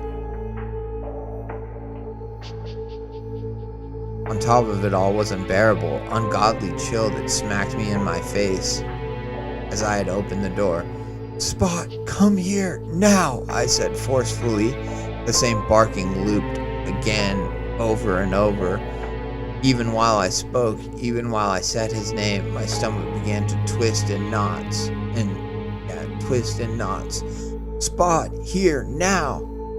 My voice raised to a shout. Still no change, no movement. I took a step toward him, yelling his name again. The grass crunched beneath me, frozen. My breath quickly grew short. I took two more. My breath turned to a vapor in front of my eyes. Spot remained motionless. 2 steps more. My body shook from frost and from fear. I was close enough to reach out and touch him, and I almost did, but I was also close enough to see him. What the hell is this? I gasped out, recoiling away from the abomination in front of me so hard that I fell to the ground. The night had been so dark I had only been able to make out a little more than his figure from the back door. Now, only a few feet from him, and my eyes more adjusted to the darkness, I could clearly see this was not my dog. He was a horrid mismatch of hair and flesh and teeth, all mixed and morphed together back into the crude shape of a dog. but with all the parts misplaced, limbs, ears, eyes, all jutting out from random points, contorted and broken to fit their mold and stitched together with a lace of thick, thorny tendrils weaving their way across almost every inch of his body. They were black as night, like someone had dripped barbed wire into motor oil, and likewise they seemed to dig into his skin wherever their thorns were present. At various points they dove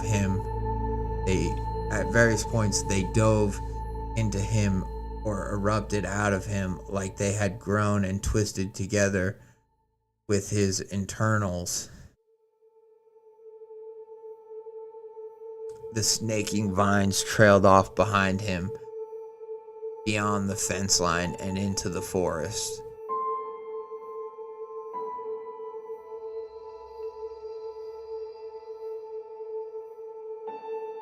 I tried to follow them with my eyes to their source, but lost them in the darkness and brush.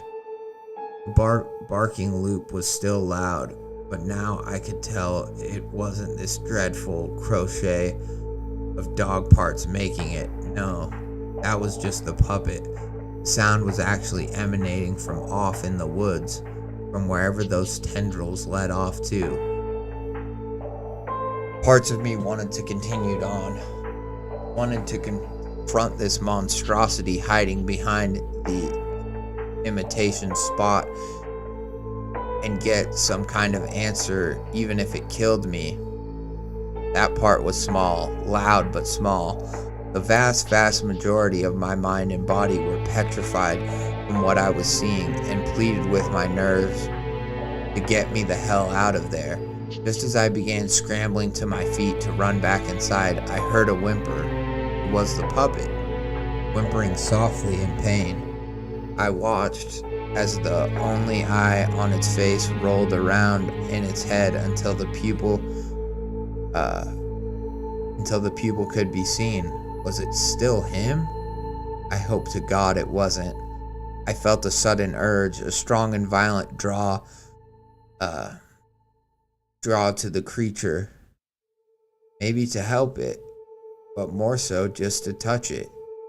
Before I could even think, almost by reflex, I laid my hand on one of those dark vines and instantly knew I had made a terrible mistake. Yeah, well, what? I can understand wanting to touch the dog, right? And being like, are you in there, boy? I can understand that as a,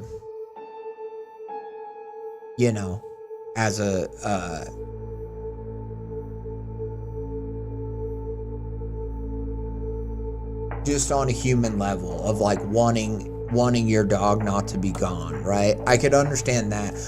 But then when being like, I want to touch the vine, it's like I realized that the vine is like calling to him, like using a psionic or whatever, psychic attack on him is the way I kind of read that. But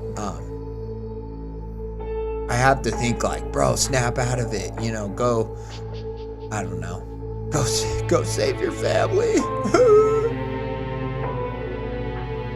Why did the good ones die? Why did Spot have to die? I wasn't talking shit about his name earlier in the story. I've always loved Spot. Anyways, right. Spot's eye rolled back and his head lurched towards my hand at once. Twisted fangs. Oh, interesting. So it's like, is it gonna bite him again, or because it bit him? Maybe Spot was under this kind of monster spell earlier when he bit him the first time, and so he got a taste of him, and now he wants the whole enchilada sort of a thing? Twisted fangs that had been plunged haphazard into his mouth bared to sink into my skin. I pulled away just in time, narrowly dodging the strike. Instantly, I began to run faster than I ever had back towards the house. The puppet Spot suddenly became animated, convulsing and pulling against his restraints, trying to break free with intent to maul me. The barbs dug sharply into his skin as he lurched back and forth against their tangled mesh. I mean, that was a great image. That was a great,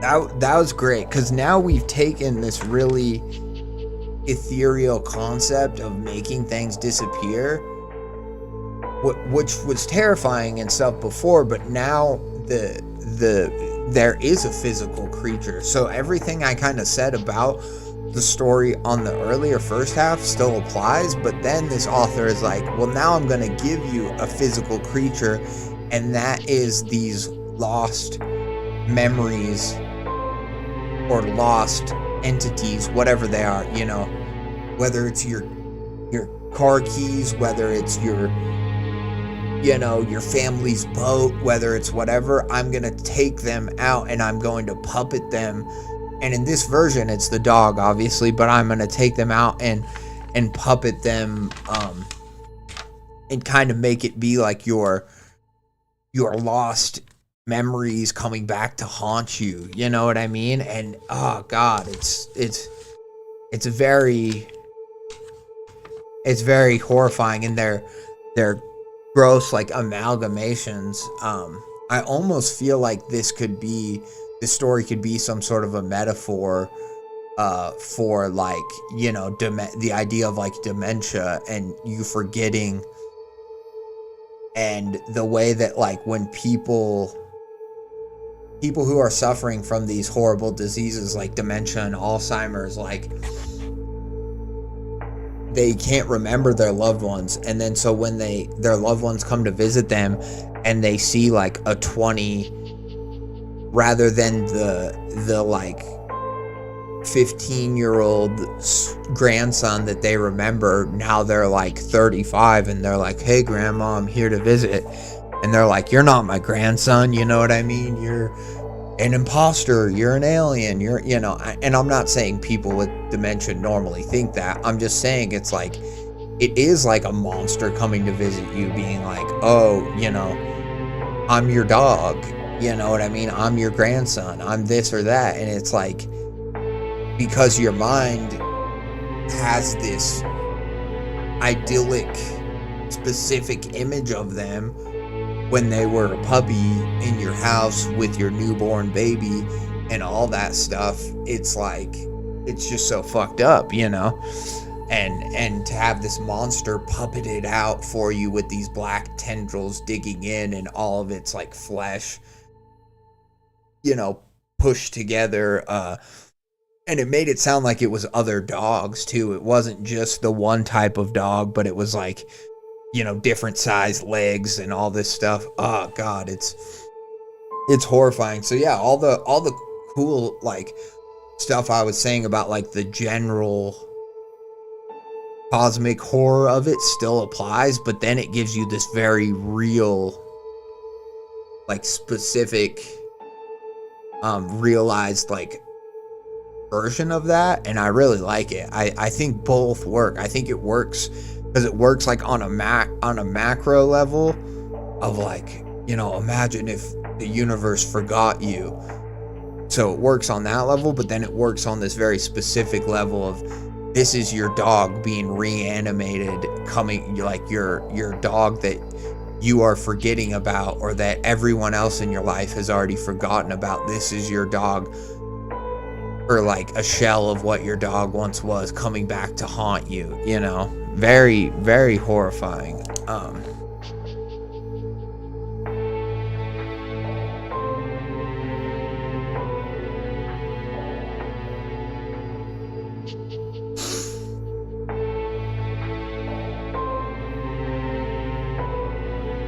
So I have a question too before we go on.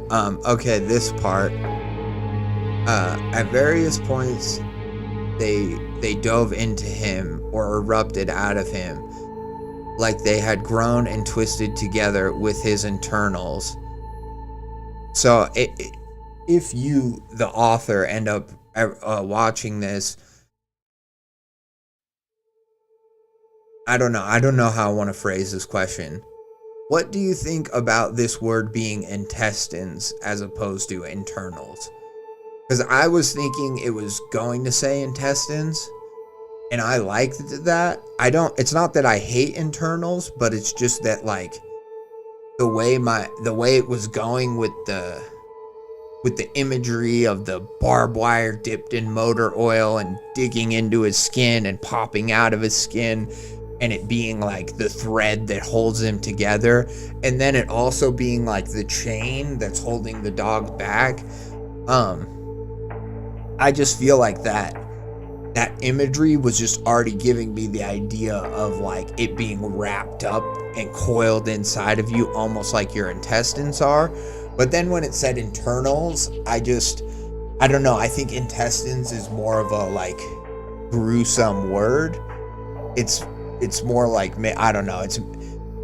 Maybe it's too sharp of imagery. Maybe you didn't want to go that far, but I am just curious as a writer, and you can answer in the comments or whatever if you end up watching this. But what do you think about that word being intestines instead of internals?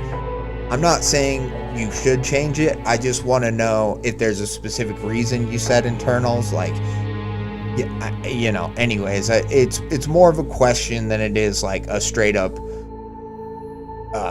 criticism or recommendation for your story. It's more of it's more just like, I'm curious where your head is at as an author. And yeah, that's kind of all I wanted to say. But other than that, I mean, obviously this part is great. This is super like visceral, good horror.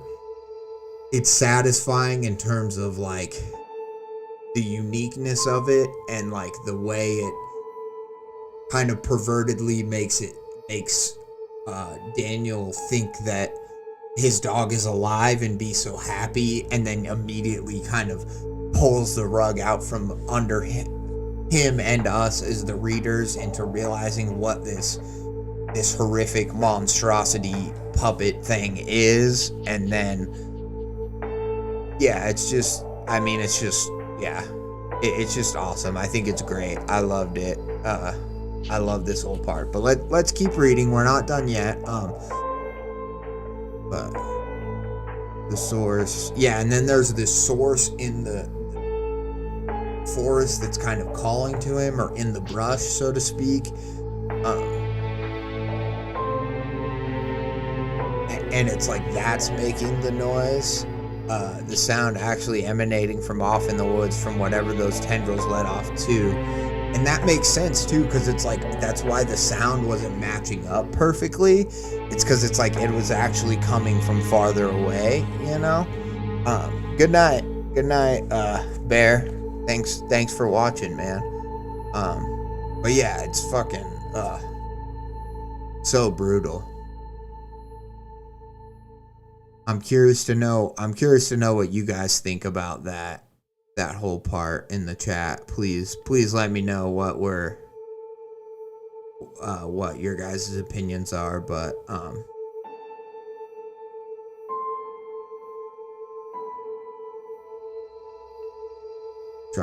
sharply into his skin as he lurched back and forth against their tangled mesh.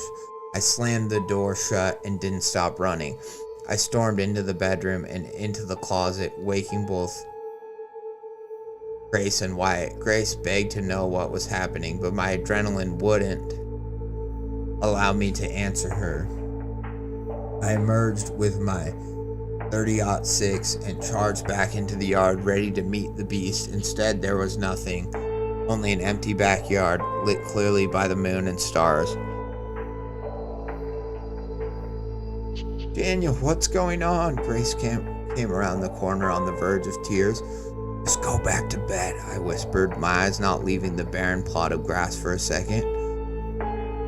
What? You've got to tell me. Just go to bed, Grace. Go to bed. I don't want you to know. I'm not going to do that. I can't leave you right now.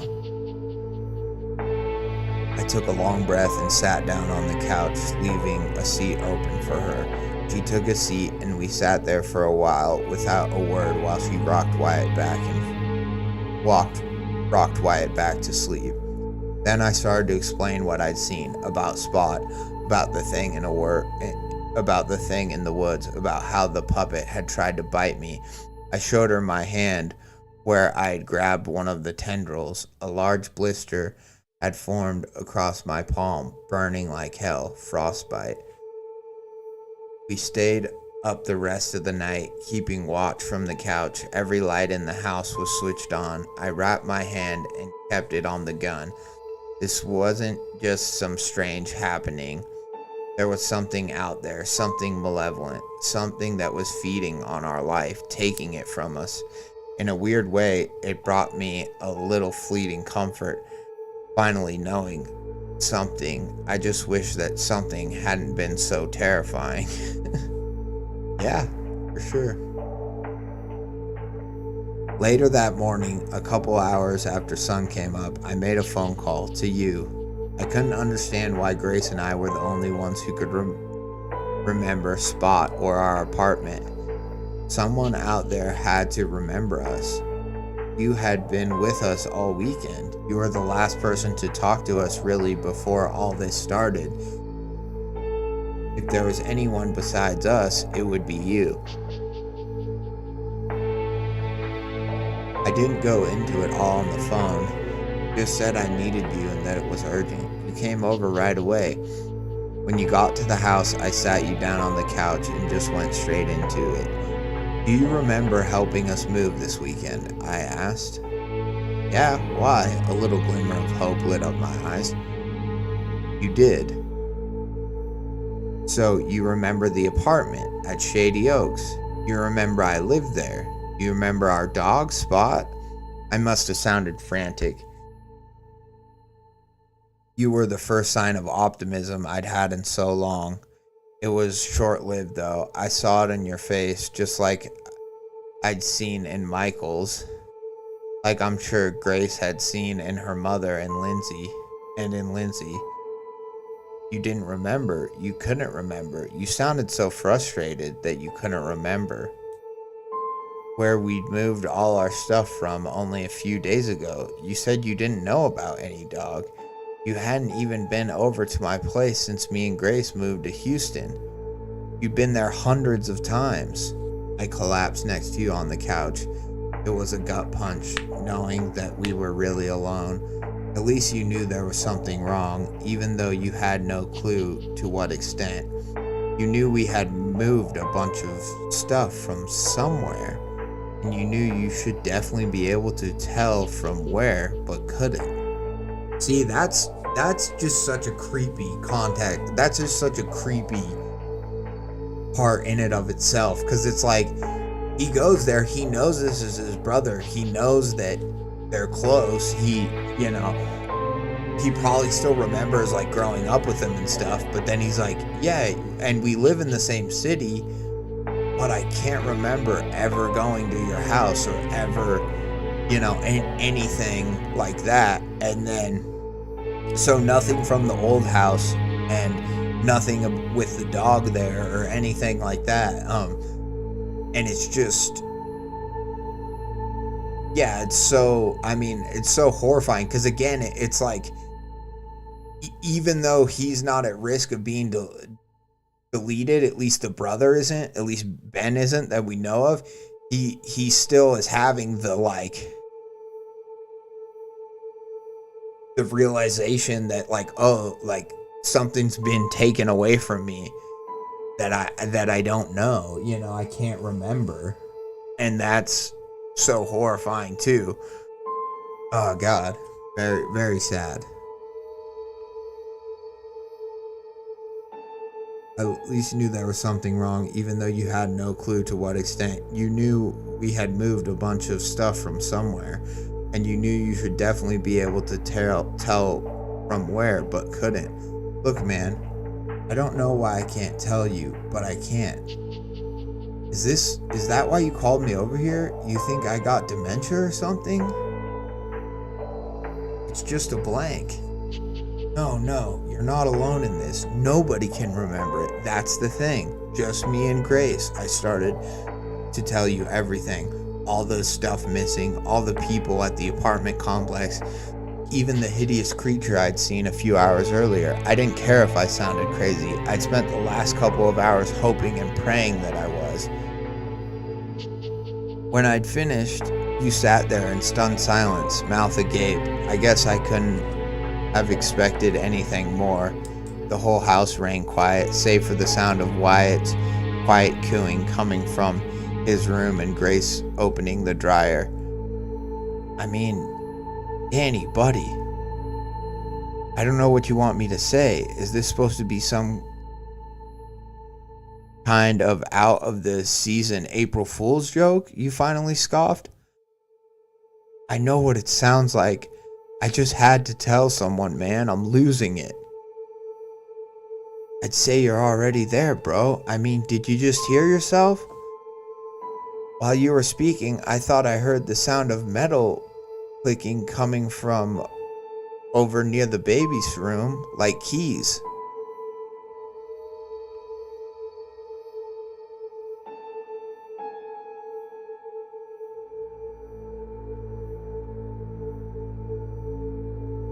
That's an interesting line. Oh no, sorry, that wasn't all in quotes. I thought the brother said all this stuff, but he just goes, I'd say you're already there, bro. I mean, did you just hear yourself? And then it says, while you were speaking, I thought I heard the sound of metal clinking coming from over near the baby's room, like keys. You know there's something up. Why can't you remember Saturday? We spent all day moving back and forth. Why can you only remember half the trips? Look at my hand. I reached out to show you the palm, a numb black stripe cutting across the skin. Where do you think I got frostbite in Texas in the middle of August? Yeah, it's weird. It's strange. I'll give you that. I definitely heard keys. I heard Wyatt's cooing turn into a jingle.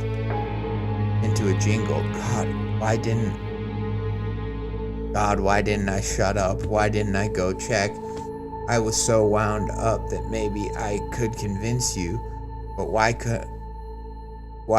couldn't I go check?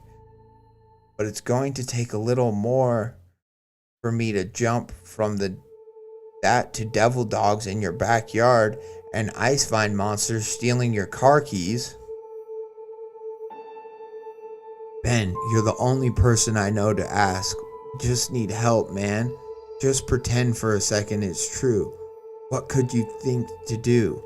I mean, I'm worried sick right now about Grace and Wyatt.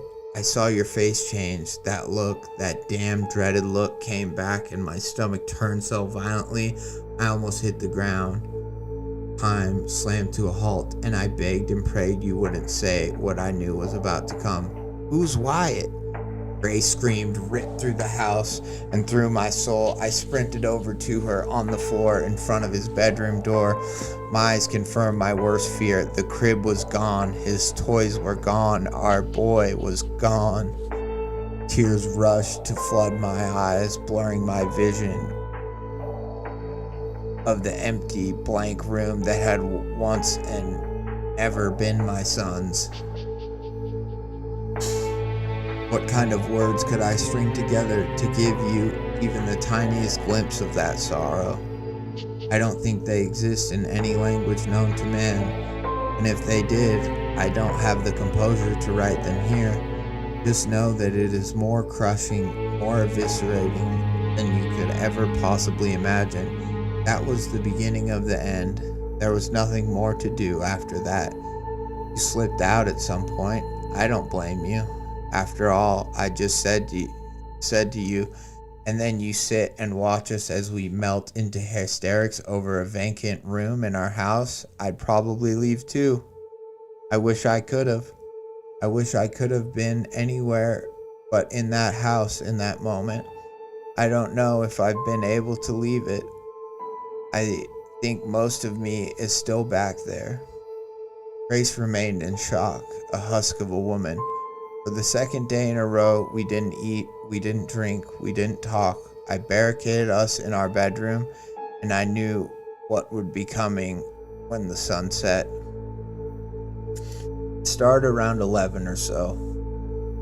Hell can't be much worse than what we experienced that night. Listening to a distorted track of our son's cries and laughs echoed through the house, just on the other side of our door. I'd seen the horrible thing it made of Spot. I couldn't bear to imagine, let alone see what it had done tonight. Grace was hysterical. She needed to go to him, to whatever was pretending to be him. I had to hold her down, physically keep her from leaping out that door. She wouldn't stop screaming, stop clawing me. It took all my strength to keep her pinned, strength that couldn't hold the whole night. At some point, she hit me over the head with something. I don't know what. I just remember waking up on the bedroom floor, the sunlight and silence, alone. So completely alone. The wound she must have given me was gone, as was all of our pictures off the walls, her dresser, her clothes, everything. I sat there and wept for a long time, hours, maybe the whole day. I knew I couldn't stay there any longer. I couldn't be there at nightfall. It'd be over. I had no strength left to fight the pull it would have over me. I left just before sunset with whatever cash I could find. I wouldn't be back. I found a motel outside of town. I didn't expect to sleep, but I knew I'd at least be safe for a night. I'd at least be spared those awful terrors. That was the assumption I had. I don't know why. Maybe because it all started when we first moved into the new house. I just assumed if I left, it wouldn't follow me. That assumption lasted all of 3 hours. Danny, please let me in. It's so cold out. I could hear her voice through the heavy iron metal motel door. An iron motel door? I guess maybe that's the case. Heavy iron motel door. I just don't know a motel door that has iron doors, but I don't know, maybe. I'm not a motel expert, so but that's fine. It sounded like she was gargling water and trying to speak at the same time. Loud, piercing scratches would come in between her speaking, like it was trying to claw through the door. I threw my pillow over my head, trying to drown out the noise. It didn't work. I fought like hell not to open that door.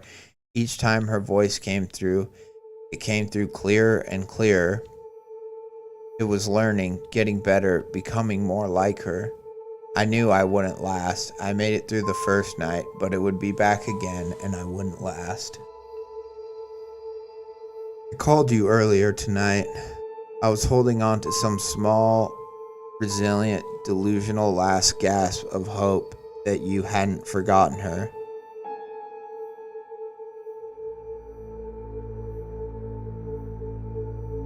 That you couldn't have forgotten her.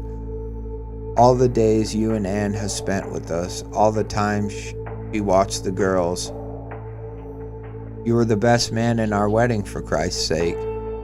She couldn't just be gone like that. Our lives had been too intertwined. You may have forgotten everything else, but not Grace. You couldn't forget Grace. You had to remember. But when you picked up the phone, you asked who was calling, and that last gasp was trampled. It's Danny, I answered. Danny? The voice was heavy with disbelief and excitement. Is it really you? I stayed quiet on the other end of the line. You hadn't talked to me in years, you said. I finally came to terms with reality at that moment. I realized that all the fight I'd put up in these last 2 nights had been for nothing. The man I'd been, the person I was, the things I loved, all of that was gone. All that remained was a tearful, woeful stranger, a man I did not and could not recognize, and one that had no place in this strange world I'd never lived in. I was already dead. You'd asked how I've been, what I've been up to, so I told you. I told you about this amazing girl named Grace I'd met at school. She was the most beautiful woman I'd ever laid eyes on. I told you about how we'd gotten married, how we'd had a 1-year-old little boy named Wyatt who was a spitting image of Dad. I told you about my new job and the new house we bought, and how Grace was so excited to host, and how you should bring the family over sometime. It was all a lie, and it was all true, and it was all beautiful. You asked me at the end of the call why I was crying. I couldn't give you an answer. I just said I loved you and that we'd see you soon, and hung up. I've been thinking a lot about stories since our phone call. For a minute, while I got to tell you about them, Grace and Wyatt were real again. They were alive again. That's when I knew I was going to write this email to you, Ben. Tonight, I'm going to join my family. I don't know what waits for me after that. I don't know what non-existence looks like. But I know that if you'll do me a favor, if you'll write this down in your own handwriting,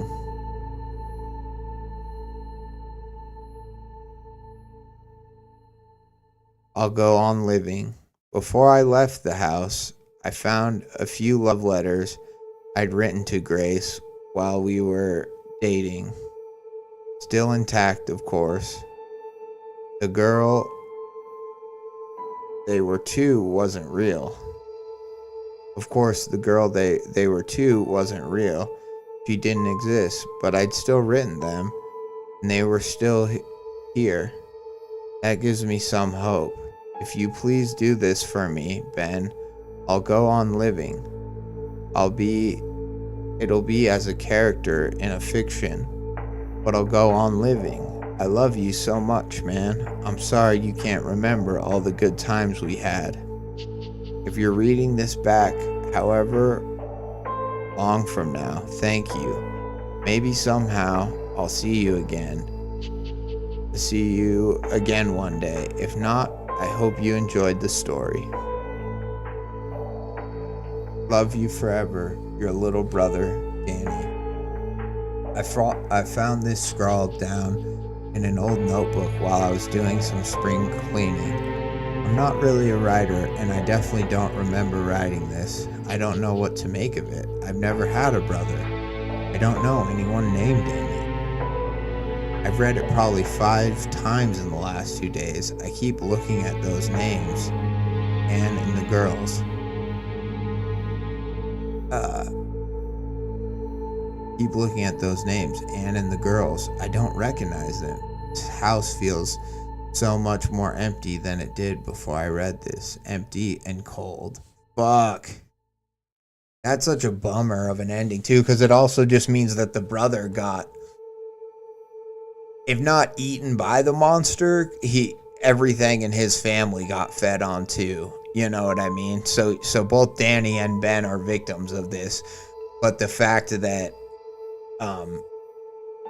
because Ben maybe still existed and had this journal that his brother wrote, it's some sort of clue as to how all this happened. God, that was brutal though. What a great ending. This is the comment that led me to wanting to read this story. It's a touching comment, but I think it really now puts this story into perspective. It says, as I read this lying in bed with my pregnant wife and our 1-year-old on the baby monitor asleep in the next room, dog sleeping at the end of the bed, I repeatedly reminded myself, it's just a story. This was a riveting and heartbreaking read. I'd agree. I mean, riveting and heartbreaking. I like the ending where he's like, just please, like, keep me alive in fiction at least. And then maybe I'll still exist if it's only on a page, you know. Someone will be able to read it and know about my story, and you know, then we obviously read it, and it's a bummer. It's an archived post, so I don't think anyone can go upvote it or anything. But definitely show Ellison O2 some love. I think that was a great story. I don't know if they've written other stuff. Yeah, okay, so they wrote this 5 months ago. So maybe they have written more stuff, maybe they haven't, but I think that's a fucking great, like, heartbreaking story about, really just a guy losing everything, but then also, like I said, it has those weird kind of dementia, like, metaphors in it, and then the fact that he's like, the only way I can even try to not even beat this, but just try to somehow not be lost to this monster of non-existence. The only way I can do that is just to write this message to you, my brother, and hopefully, you'll find it one day, or and then the brother reads it too, and he comes to kind of realize that the whole Grace and Annie bit, and that he had a family too, maybe, and that's the part that's really for Ben, our older brother or whatever, that it becomes that last little punch of horror that this monster isn't an isolated incident, and that it's fed on his family too. And yeah, that's just how horrifying. And we don't know, right? We don't know for sure that Danny doesn't exist anymore. We just know that by the end, the brother was like, yeah, I haven't talked to you in years, man. What's been going on? Like, he knows he has a brother, but he has no memories of ever spending time with him. And so that's, it's sad. It's just a very heartbreaking, morose, like psychological horror. I would almost just say, yeah, like heartbreaking horror, where it's very emotionally charged by the end. And what I think I like the most about it too is it did what a lot of stories want to do, or not even want to do, but it's like, it's so common to do the mimicky trope. And by that I mean, like, it's a mimic, it's a skinwalker sort of a thing. And it's like, I'm outside the door, let me in, I love you, let me in, I'm so cold, And it's that sort of a thing. And it would have been tropey, or it is tropey in a lot of people's stories, but because the story did it in such a specific way, where it's like, your memories are disappearing, and then they come back to haunt you at night, right? Your loved ones and your memories are disappearing, and then they come back to haunt you at night to try to get you to join them in non-existence, right? And so when it did that at the end, I really, I felt the impact of it more, as opposed to just like, when it's like, I heard something crawling around my house, and then, all of a sudden I heard it, like the thing in the basement kind of does, where it's like, I heard it at my door. It was using my mom's voice. She's been dead for 10 years, and don't get me wrong, like, mimic stories are still fun, but I think that it's a really common, like, the Wendigo, the Skinwalker, the mimic are very common horror, creepy monsters, right?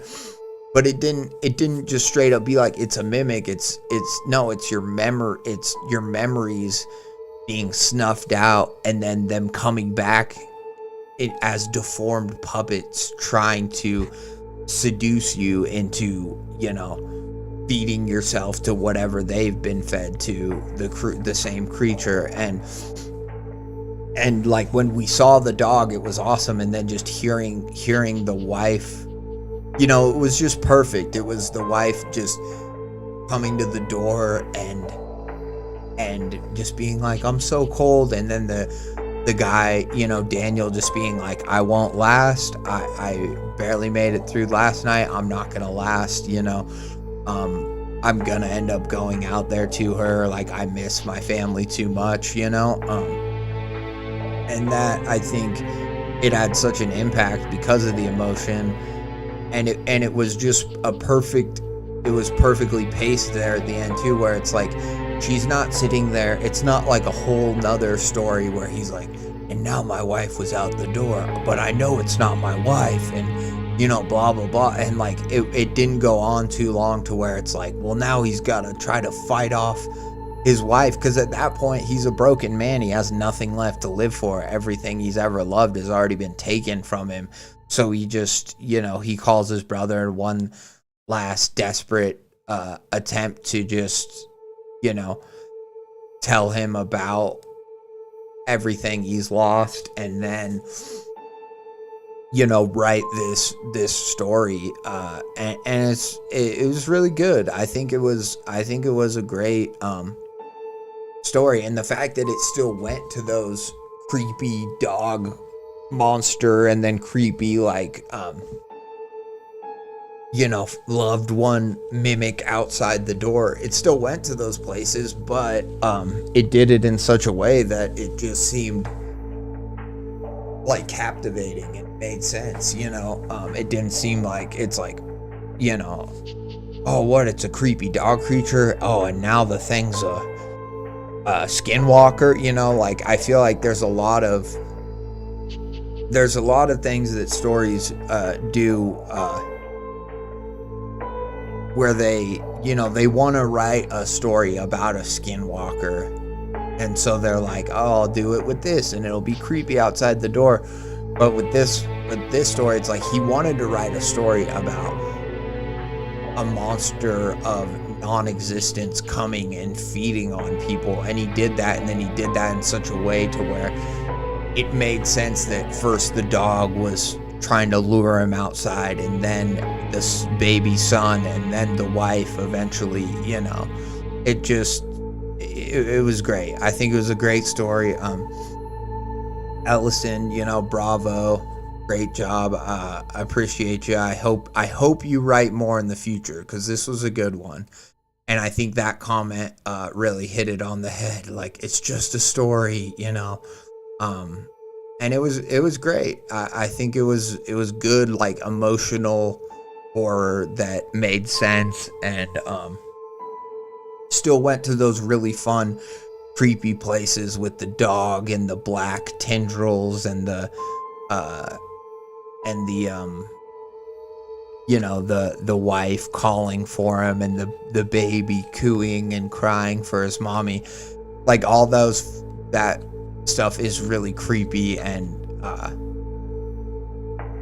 in a fun way, but then the way that you did it was just so, like, just emotionally heartbreaking, and so it just made it a great read. And then also, like, I think it just goes to show that, like, any concept, when done in a way that makes it, like, personally impactful to the reader, it's like you can make something that might sound silly at first totally, gut-wrenching. And, it might be like, oh, you might think, oh, this is just a silly, story about a dog creature and a thing that steals your memories, or steals your, eats your soul, or eats your being. But it really wasn't that. It was, it did such a good job of kind of showing us, like, the impact of it and making us feel the emotional weight of it, that it was just a fun read. I think it was great. I don't want to be too repetitive, but I just think that that it's cool when people take horror and just make them, like, impactful human stories. I think sometimes that's just as hard to do as, like, making them, whatever, really bone chilling, or really you know, like disgusting from a depraved sort of man. Like, you know, that is hard too, but it's also just hard to make an emotionally impactful story about a guy losing his family, you know. Because there's definitely, like, that happens in a lot of horror, but in a lot of horror we don't feel it, you know. In that story we felt it. So that's what I commend the author about, is that, you know, he did a good job of making us, the reader, feel the narrator's pain, the Daniel's character's pain, you know, and then eventually Ben's pain, even at the end, even though he's only barely starting to realize it. He's just like, this house feels cold and empty, you know, because he realizes that, oh my God, my daughters and my wife have been taken, you know, I don't remember them. All right. We have next we're gonna change gears here, and I'm excited for this one because that story was pretty heavy and I knew it was gonna be a pretty heavy one. But now we get into I hunted a goblin with my best friend. It didn't go as planned, and so yeah, now we're gonna get into this. This is a part 2. Part 1, so just to give a little bit of context, because I know maybe not everyone's seen part 1, when I read part 1. Part 1 was a comedy horror story, basically written, I don't want to say to troll No Sleep, although maybe it was to.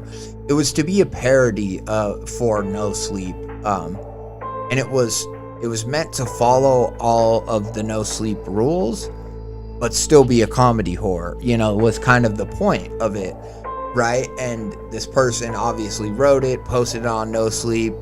No Sleep does what No Sleep does, and banned them, and was like, this isn't blah blah blah, and they're like, it follows all the rules, you know. Anyways, but so I've spoken with this author just a little bit in the chat, in the Reddit chat, and you know, just kind of talked about, you know, different writing communities and you know, why they even wrote the story to begin with, and just stuff like that. And it's just really cool. But this is the part 2 to it. So, because part 1 was just kind of the setup, but we really didn't get a conclusion. I don't know if we're going to get a full conclusion in this part either. Because I think it's maybe just something that they want to keep going, or that they, you know, have just left kind of open-ended like that. But we're gonna still read part 2 for them. And you know, it was just a silly kind of crazy story about, they go to this party, this guy, he kind of is a, maybe not a loner, but he's not the most sociable guy, but he's got a friend who really wants him to come to a party. So he comes for like this girl that he likes, who's gonna be there too. And essentially, there's just this guy that everyone's like, oh, that's Trevor's cousin. He's from Yugoslavia, or he's from a different country. And the whole time our narrator's like, he's a fucking goblin. And they're like, whoa, bro, that's kind of racist. And so there's a lot of like really kind of funny, you know, dumb, funny moments like that. Essentially, Johnny Knoxville's at the party at some point. Then Johnny Knoxville gets killed. And everyone at the party, like, because he falls off, or they see him, the goblin like throws him off the balcony, and then they're outside, the whole party's outside cheering, because they think Johnny Knoxville just like did a jackass thing, when really he's just like laying dead as a corpse crushed on the ground. And they're like, woo! And so eventually, just tuning back in, yeah, no, this is the sequel, Harvey. I was just given the recap of the first Goblin story with Johnny Knoxville and stuff. And then the whole thing happens where, like, they're essentially, he's hanging out with the girl, or not hanging out, but they're like watching, they're trying to make sure no one else gets killed by the goblin. And then Bryce or whatever, the guy's friend, I forget, but he's like, the narrator's friend is like, who's kind of just been this dumb drunk guy who but finally figures out that the goblin is a goblin with him and finally believes his friend is like, we'll have to go to so-and-so's house. He's like a monster hunter or something. And he's like, I'll go get him and bring him back and we'll defeat this goblin. And Bryce, I don't remember if it's, I don't remember what our main character's name is. I know someone in the story is named Bryce, but our main character's like, I don't know. They have some sort of a little bit of a tiff about like who's gonna go or why or you know, that they need to hurry up and get back here because this guy's gonna kill again, this goblin's gonna kill again. And then that's pretty much where it leaves off. So the goblin, we know it's eaten like the pizza guy, killed Johnny Knoxville, and I think maybe even eaten some other people. I don't fully remember. But now the friend, our narrator, and the narrator's boo, the girl that now he likes, and it's like, I think her name's Gina, and it's like almost as soon as, I don't know, it's like she just kind of instantly is like, I'm so glad that like you came to the party and that like, I don't know, she always loved him. You know, they were gonna be together, and our narrator was just kind of being a pussy and like not ever hanging out with her. And now that he finally came to the party, they're like, we can be together, you know, or she's like, I'm so happy because now I can be with you. And so yeah, it's got some other funny kind of elements to it like that too, where it's like, it's kind of like a romance is just mashed into it too. And it's fun. It's just a fun comedy horror. It's got a lot of, you know, kind of, yeah, it's parody, like horror parody jokes to it, and then it's got kind of a lot of like dumb frat humor for the people at the party. They're just like, whoa, you're being like racist, you know, and the guy's like, I'm not being racist, he's a fucking goblin, look at his ears, look at his teeth, you know. And they're like, I think that's just how people look who are from, you know, Uzbekistan or whatever, you know, I don't know. Anyways, it's fun, it's entertaining, and I'm excited to read part 2. So let's get into it. For this story, I am gonna turn off the Max Anson music, and yeah, let's get into it.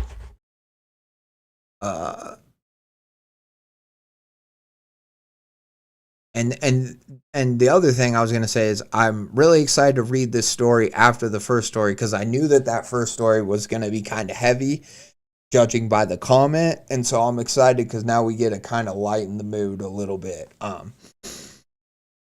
Silence fell over the party. It felt like an eternity before someone spoke up. Who the fuck is this guy? Someone in the crowd said in response to my remark at Mark's obvious revelation. Before I could retort, Mark interrupted. This is Bryce, he proclaimed. Together, he and I figured out that Steven was a monster, and he is also my apprentice. So Mark is the friend, I believe. Bryce is the other guy who was like, yeah, I don't know. And Bryce is our narrator, I believe. I looked at him in utter disbelief with Gina, who was still standing next to me. What? We exclaimed in unison. We looked on as Mark continued. That's right. As you could see by this badass monster hunter gear and grimoire I have, I am a monster hunter, and Bryce is my apprentice. We will go stop Steven, Mark said confidently as he awkwardly held the crossbow. It was clear he didn't know what he was doing. The crowd remained silent until everyone suddenly erupted into an uproar. The sounds of cheers filled Mark with a sense of pride. Yeah, like that's the thing you get the sense of about the story is like our narrator just the whole time was like, he's a goblin, he's a goblin. But now that people are starting to realize he's a goblin, no one wants to give our narrator the credit. No one wants to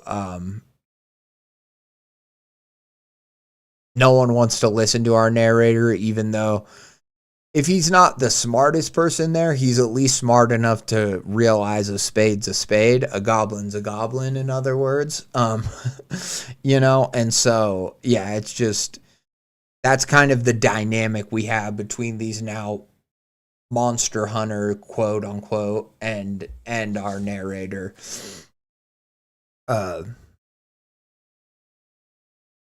What is grimoire? I've heard that word a lot, and I need to Google because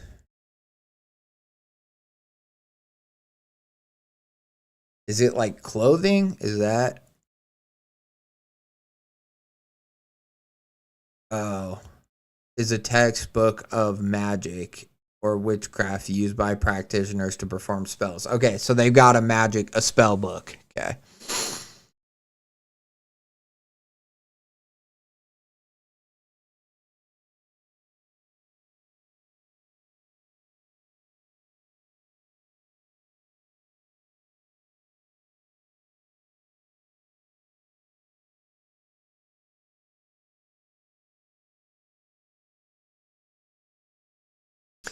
The sounds of cheers filled Mark with a sense of pride, but to me it was upsetting, offensive, and even made me second guess myself.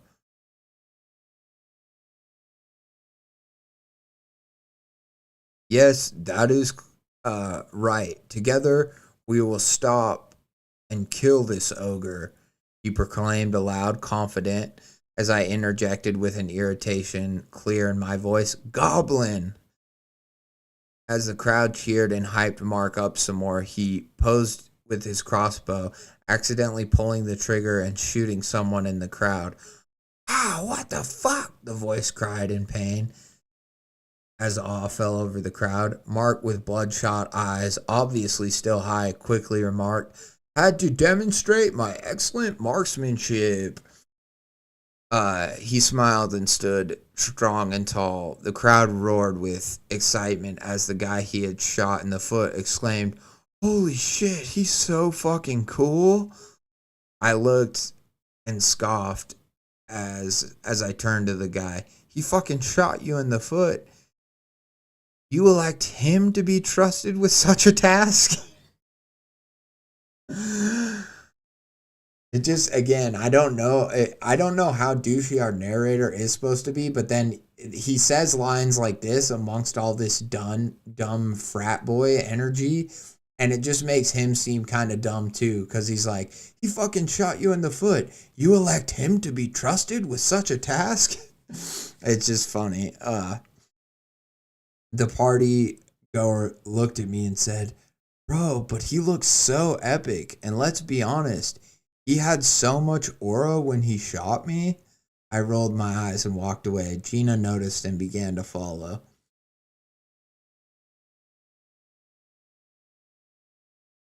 Old boy thinks dude is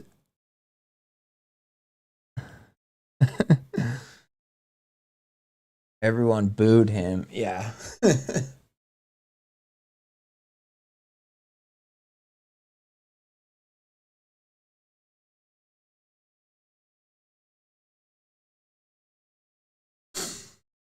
um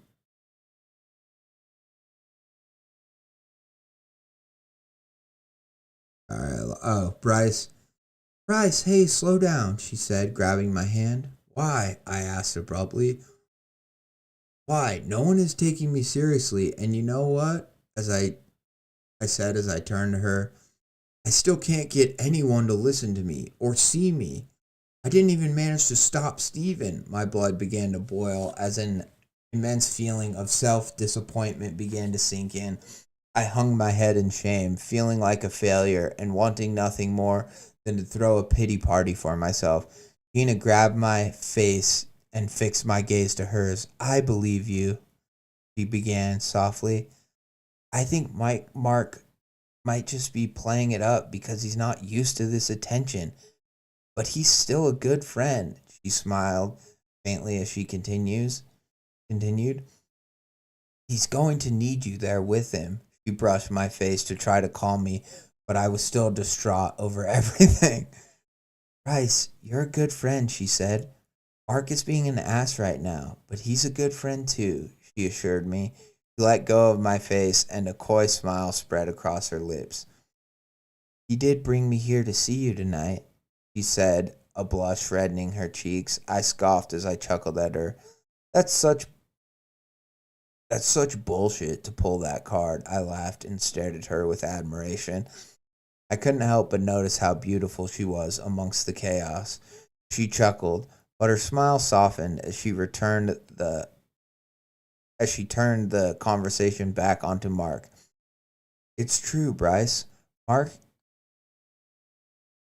Mark is scared and I think he's trying to compensate, and he'll need you there. She took my hand gently. They all will. She smiled at me as a faint smile crossed my face. Okay, fine, I'll go with him. I grabbed Gina's hand as we went back into the living room where Mark was now shouting, Okay, besides my apprentice and me, who will be accompanying us on this journey? A voice emerged from the crowd. I will join. It was a man named Martin, whom Gina and I had rescued from Stephen. I will join. It was a man named Martin, who Gina and I rescued from Stephen. I will join you and Bryce in this journey to the back bathroom where he tried to eat me. Martin looked at me with reassurance. It almost made me feel confident, almost.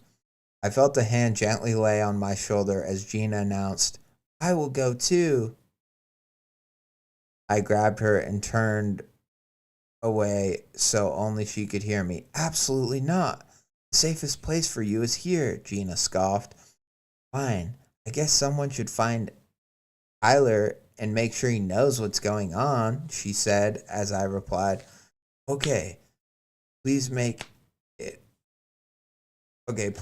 after we leave. I just don't like the guy, and I don't want him to try to join us, I continued.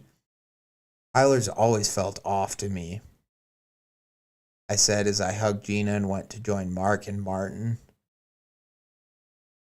So Tyler's obviously going to be some sort of dark wizard, fuckboy, frat boy, you know what I mean? And which is a great combination, but the fuckboy, dark wizard, frat boy. And he summoned this goblin. Like, he had this party specifically with the hopes of like getting the goblin to kill people for like a blood sacrifice or something, you know what I mean? Like, he first summoned the goblin to then that's where I kind of think this is going, because that's been a thing from very early on in part 1 that our narrator Bryce was like, I don't want to go to this party, Tyler's kind of a douche, and Mark was like, bro, you've got to come, it's the biggest party of the year, you know, is that sort of a thing. This is like, you know, it's basically like a Monster Hunters meets Superbad sort of energy. You know, I'm not saying that like you know, it's meant to be like all about him hooking up with Gina or whatever, but it does seem like that's kind of like the B storyline, and then you know the monster storyline is the main storyline, but really it's just about friends coming together at a party to face adversity, you know what I mean? It's just kind of funny. All right, Mark's voice called amongst the crowd, cracking as he announced, "We brave three will now go down this hall to slay the beast." Oh yeah, okay, so that's what it was. Now I remember. So there is no monster hunter guy.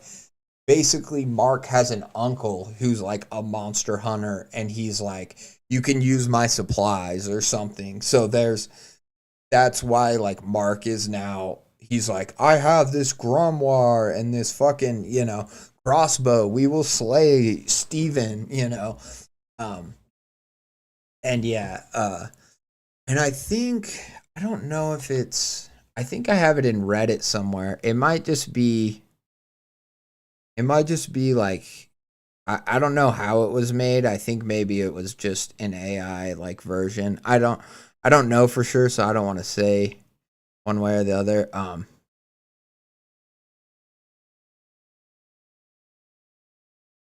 But yeah, here I'll pull it up. I'll pull it up on the Reddit or on my.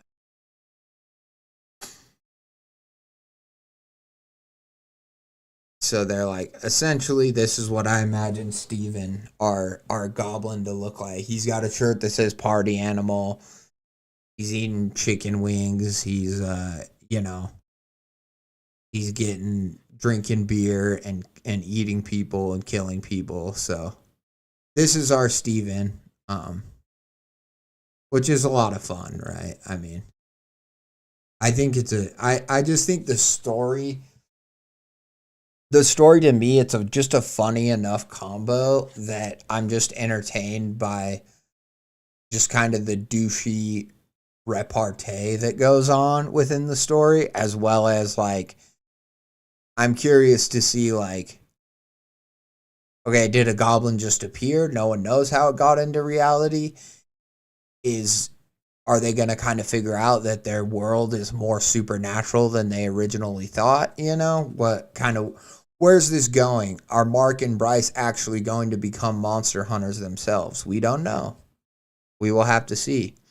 Because Frat Boy Monster Hunter, as like an anime, or not an anime series, but as like a series, I mean, it's funny, right? It gives me kind of like Teen Titan energy, where they're kids, but they're also superheroes. It's fun.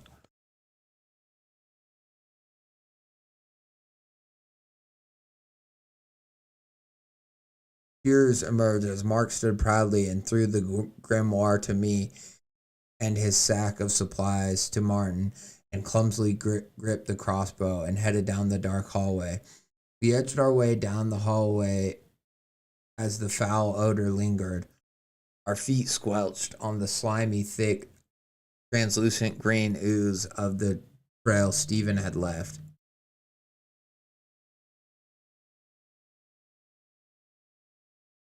Uh,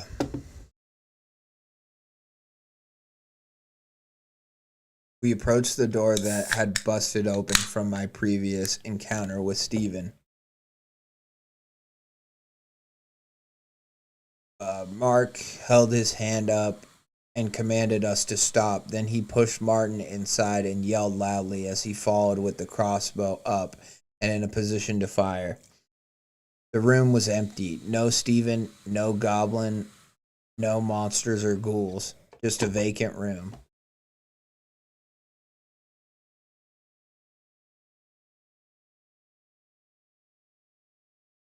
Um,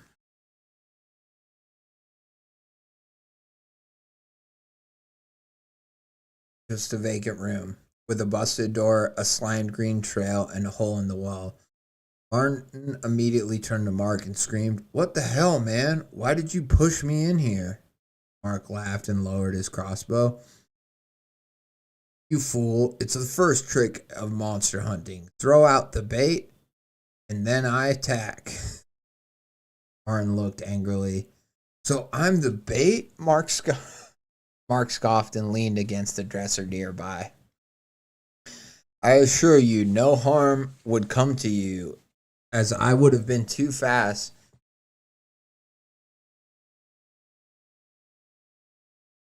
as I would have been too fast to stop Stephen with my reflexes."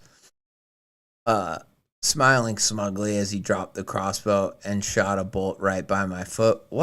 Mark, what the fuck?" I scolded. "See that? Peak precision. If I wanted to, I would have hit you." He burped, picking himself and the crossbow up. I rolled my eyes as I said under my breath, "Some monster hunter you are." I walked past Mark and Martin and I investigated. The slime and odor led in a trail to the abrasive hole in the wall. Martin and I looked at each other before he whispered to me, "Do we have to go in there?" I looked at him and then at Mark. Mark answered, "Well, of course, monster hunters follow the trail till the beast is slayed." I stopped and thought for a minute, fearing for our safety.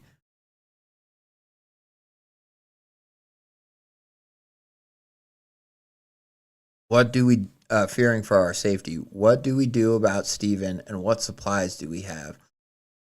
I spoke up, standing in front of Mark, walking confidently. "Wait, have we even looked inside this grimoire? Or even formed a plan for going inside if there's a big, scary, dark hole in the wall?" Mark rolled his eyes, stared down at me, and said, "Not the first dark hole covered in slime I've been inside of." Martin and I looked at each other and looked back at Mark. "Besides, that grimoire is outdated," Mark said, continuing to walk. I opened up the grimoire and read the small text at the bottom. It was published a month ago. "Well, maybe we should go through the supplies and set up a light source and arm ourselves before venturing in," I suggested. Mark retorted, "Yes, of course. That was a test for my apprentices." "You've passed," he said as he sat down and lounged on a beanbag. As he picked up a nearby open drink and chugged it, I looked to Martin as he asked me, "What's the plan?" I panicked and quickly suggested, "Okay, look through the supply bag, find a light source and weapons for you and me. I will read this and see if I can find any information."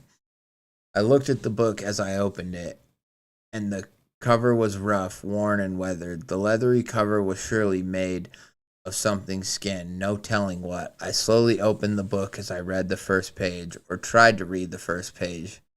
"Is this in Latin?" I thought to myself as I tried to decipher the words in front of me. "Hey, Mark," I called out. "Is this book in Latin?" Mark, digging through the supply bag, replied, "Isn't that a dead language?" Mark, uh, Mark burped, then answered, "That's correct. As I said, out of date," Mark said, throwing a beer can across the room and stumbling to get up. Martin helped Mark up and asked, "Have you been drinking and smoking all night? Are you going to be all right?" Mark shooed Martin away and then replied, "Of course I am. I have all this pressure on me. I have to take a break sometimes. Spotlight on me all the time." Mark now screamed as Martin looked embarrassed and attempted to reason with Mark. I, however, stayed reading the book. The words still foreign, but the harder I looked, the more I could decipher, or so I thought. If I concentrated hard enough, I swore the words would change in front of my eyes, and even be words I could understand. I read to myself in my head, "Most magic is an illusion. It is all about concentration and intent."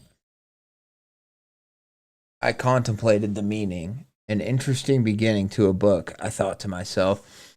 By this time, my concentration was broken by Martin yelling at Mark, "Okay, genius, how are we going to light the lantern in your bag?" Mark laughed and said, "With my lighter, duh."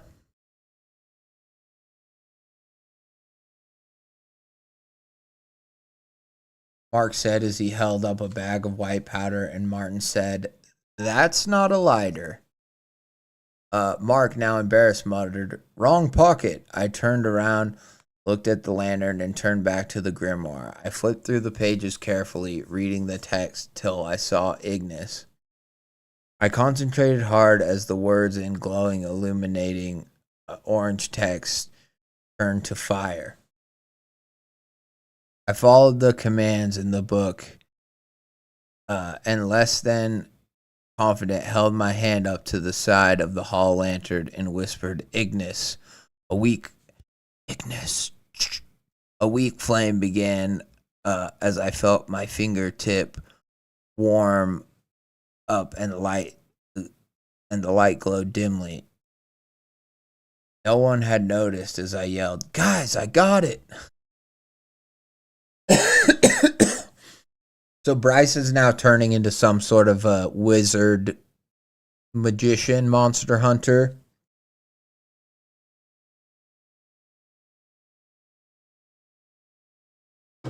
And again, it's following the trope of everyone's too stupid to kind of notice or care. The others looked at the flame as Martin said, "No way," in disbelief as Mark looked dumbfounded.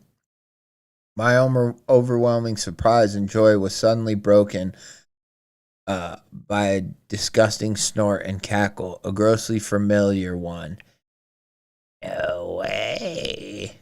Another snort and cackle. We turned our heads collectively to look at the hole in the wall where the sound was coming from.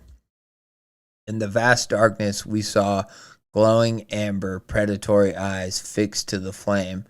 Mark reacted first. "Oh shit," he said as he fumbled to load up his crossbow and proceed to drop all his bolts. Martin panicked and tried to help him pick them up as I saw Steven's long, gnarly green fingers reach out. Slowly they approached my friends. I was scared and uncertain as I looked through the grimoire, and I flipped through, panicking. Fire, water, thunderstorm, pushback? What was the right call? I just didn't know. What I knew was I had to act fast, so I opened the book to the page with the spell Tonitis Undra.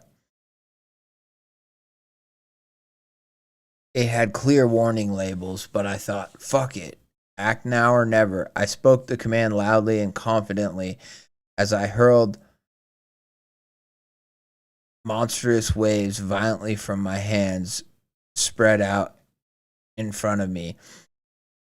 Stephen was knocked back into the dark abyss, but as a result of the spell's power, Mark was also knocked on his back, and Martin was thrown into the wall, even breaking the dry wall.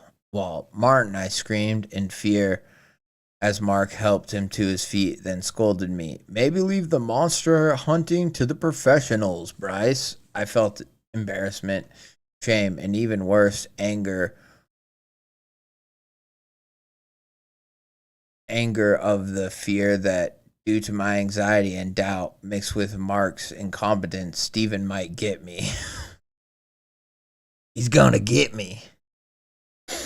We all gathered our belongings and began towards the dark hole in the wall from which Stephen had emerged, as well as been cast back into. Martin, now holding the lit lantern, stuck his hand inside the hole as it was big enough for us to walk through.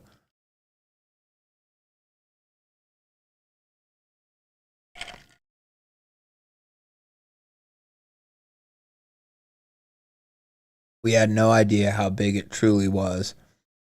Martin's hand went back and illuminated a small area around, but it looked as if the hole led to a bigger, darker, vast abyss. Martin stuck his head in, and so did I. Mark called out, "So, what do you see?" We sat in silence for a second as Mark started to repeat his question more slowly. I interrupted him. "Nothing. We see nothing but darkness." I picked up a nearby chunk of broken drywall and chucked it down the void. It skipped across the dark ground, but disappeared into the darkness. "Could it be a trap?" Martin asked. Mark replied, "Maybe it's a cave."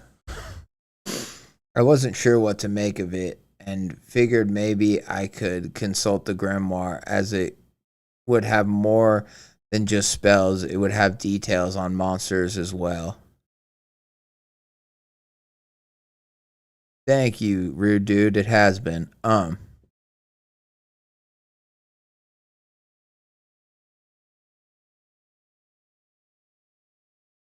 As it would have more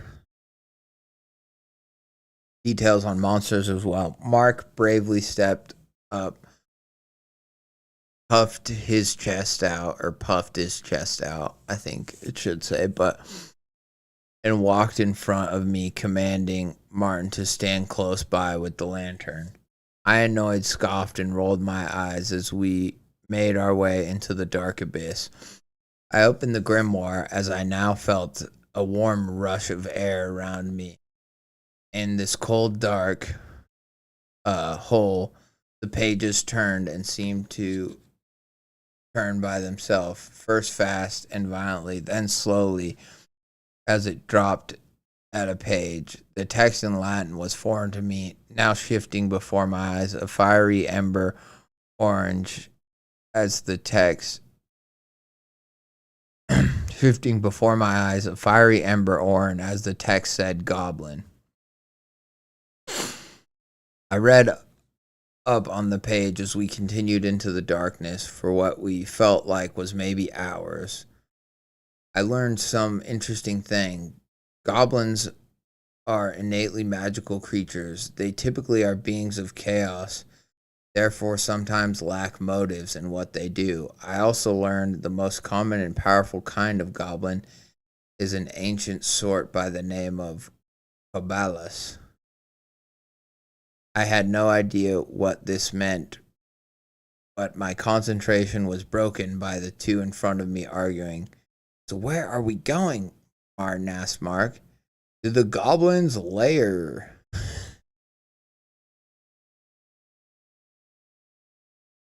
Mark replied. Silence followed before Martin asked, how do we know this is the right way? I mean, we're in complete darkness going forward for almost 30 minutes now. Mark ignored the question as Martin seemed annoyed. As Mark started to reply less confidently, we heard a sudden snap. The snap was so loud amongst the vast, dark quietness that it rang and echoed. I stopped dead in my tracks as I felt warm, humid, and thick air with the foul odor come over us. I gagged as I called, Mark, I think he's near. Mark called back, who? I answered back, gagging. Steven, you dumbass, the goblin. Just in front of Mark in the dark, we heard it. Thud, thud, thud. It circled him and slowly made its way behind. Thud, thud, thud. It went quieter and slower nearby in between Martin and me before a ghastly cackle rang. Martin looked at me, then looked back at Mark. I think it's go. Martin barely managed to say before something pulled him by his foot back into the darkness. He dropped the lantern as he fell face first and was dragged into the void. Bryce! Martin screamed out as the scream got quieter the farther we got back. I now panicked. I'm not sure if that makes sense right here. The farther we got back. Like Martin screamed out as the scream got quieter, the farther back it got, or something like that would make more sense. I now panicked in total darkness and felt around on the ground for the lantern. I felt the still warm metallic outer shell against my cold fingertips. I picked it up by bumping into Mark. Get that thing back on, quick, he commanded as I held my hand to the lantern and less than confident whispered, Ignis. I felt a weak, warm sensation in my numb fingertips as a little spark appeared. I tried again, this time slower. Ignis. This time, nothing, not even a spark. Mark threw a lighter down by my hands. Jesus Christ, hurry up, he said, panicking. As I lit the lantern and stood up, Mark was gone and we were surrounded in silence and darkness. Or Martin was gone and we were surrounded by silence and darkness. Mark looked around as a cool breeze brushed by. The silence and absence of light crept around us. Mark's voice broke the silence. I have to go get him. I scoffed and retorted. Okay, Monster Hunter, what's your genius plan? Mark angrily replied. Hey, fuck you, man. At least I don't throw my friends into a wall. It stung. I had already been doubting myself, but this burning inside grew from those venomous words as I replied, yeah, well, at least I'm not living a high fucking coke fantasy, getting my friends killed, trying to play dress up. The words were cruel, but they had already left my mouth. What the fuck is that supposed to mean? Mark said, stumbling through words. It means you're not a monster hunter, have never been one, and you're high off your ass. And now Martin's probably dead because of your ego. Mark looked at me as his eyes pierced like daggers. You understand the pressure I'm under? No, you don't. My family is a line of monster hunters and business executives. And I'm Mark, the high fucking jerk off disappointment. Mark sniffled as he continued. So yes, I have to be the hero and show I'm more than that. You're so fucking smart, Bryce, but you couldn't figure that out, Mark said, picking up his bag as well as his lantern and walking off into the darkness. Mark, I called out into the void. Mark, come back. We can figure this out together. Silence fell, and so did darkness. I was alone and only had the grimoire to keep. I started to panic as the absence of light encompassed me. I slowed down, breathed, and focused. I remember reading the grimoire, a spell, and tried it. I confidently and accurately recited the words, Fiat Lux. Suddenly, above my hand, a small orb about the size of a softball emitted a radiant light. The light helped me see, but all I saw was nothing.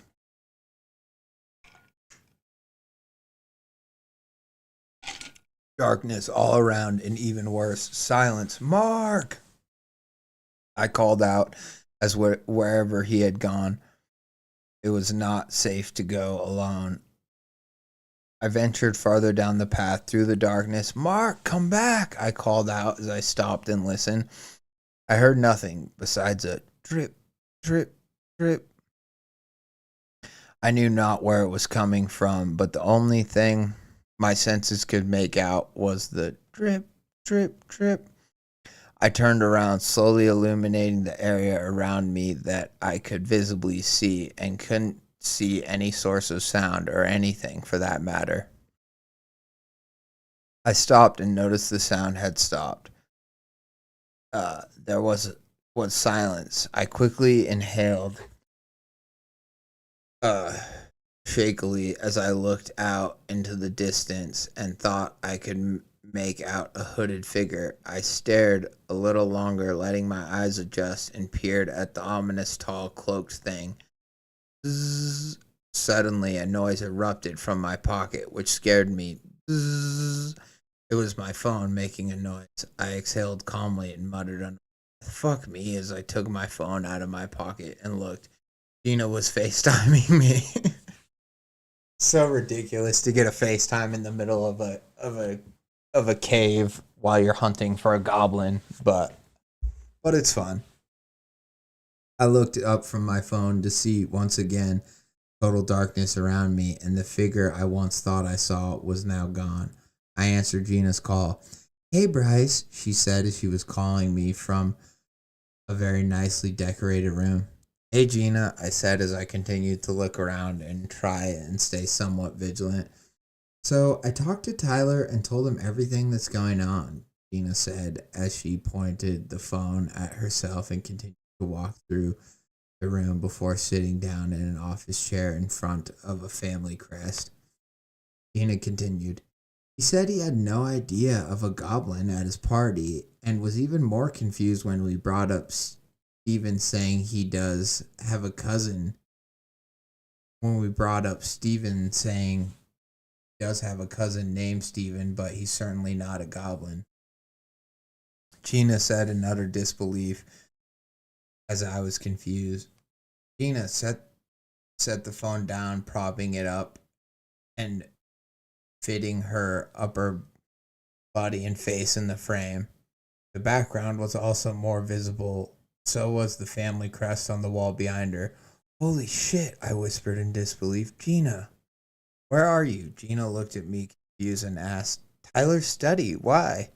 I looked and studied the crest behind her to make certain of what I had seen. The orange and green shield house, the family name, Cobalus. I explained to Gina quickly what I had read in the grimoire. She replied, Bryce, that's Tyler's family's last name. As I sat in disbelief and tried to figure out what to say, my concentration was broken by a familiar scream. I dropped the phone suddenly in a panic and hit the ground and smashed the screen. Oh, shit, fuck, I thought to myself, picking it up as I tried to tell Gina to run and get out of the house, but the phone was too damaged to do so. I tossed the phone and ran towards the screen. He's like, if it's not broken enough, I'll break it more, and throws it. As I didn't know for sure, but was almost certain it was Mark's scream. I ran down the dark, endless void. I have to warn Gina, I thought, as I continued to follow the long path. First, I have to save Mark, or I can't do anything, I realized, talking myself through it in my head as I approached a broad opening to what looked like a tunnel exit up ahead. The bright light almost blinding me as I passed through. I looked around as my vision adjusted, and I closed my hand, and the floating glowing orb disappeared. The tunnel had somehow led to what appeared to be a cave system. Water was flowing down one side in the corner from a waterfall, maybe a sewer grate. Are we underground? I was unsure where we were, or even what time it was, or what day it was, and most importantly, where Mark was. In front of me was a narrow stream leading around a hard, rocky ground. I walked through the shallow water as I looked around at the cracked walls and ever-expanding cave system that appeared the farther I went. I went until their rock surface of ground dropped off to a deep abyss. I looked down at the emptiness and listened. Silence and only slight illumination from the hole above stone ceiling. I turned around and looked and waited to see what I heard, what I saw, what I could make out. I then felt a hand grab my arm. I jumped and looked down at the hand. It was Mark on the ground. He was crawling. Bryce, something attacked me. I can't find it, he said weakly and quietly. Okay, what did it look like? I asked Mark quietly. I don't know, he said anxiously. What do you mean you don't know? I asked Mark. I mean, I do not fucking know. I couldn't see. I rubbed my eyes and asked, like they're hiding? Mark replied slowly. No, like they were invisible. I'm not sure how many or where they even are, Mark said as he slowly got up off the ground. Mark gripped tightly as if holding Mark gripped his crossbow tightly as if holding on for some sort of Hail Mary. Okay, how about we stick close by and look together? I asked Mark as he nodded in agreement, and we searched around. Hey Bryce, Mark started, then continued, I'm sorry if I was being a self-absorbed asshole. I've never had so many people look up to me and be proud of me. He said, looking away. I stayed silent and looked at him. Truthfully, I'm not smart enough to catch this monster alone. I'm glad you're here, he said, awkwardly smiling, looking ashamed. I'm sorry, he said, sincerely, stopping in his tracks, looking at me as my frustrated expression slowly faded. I guess I just wanted to believe in myself as others believed in me, Mark said as he rubbed the back of his neck. Looking away, ashamed, I grabbed his shoulder and said, "Hey, man, it's okay. I'm sorry about what I said too," I said as I looked at him, reassuring and saying, "I didn't exactly help. I said some fucked up things, and even if some were true, that's not how you treat your friends, especially not your best friend," I said as I looked at Mark, then abruptly said, "Besides, I'm not nearly coordinated enough to use a crossbow as badass as you do," I said, laughing and smiling as I slipped, fell, catching myself on the ground. Our movement was interrupted suddenly by a wet, slimy squelch.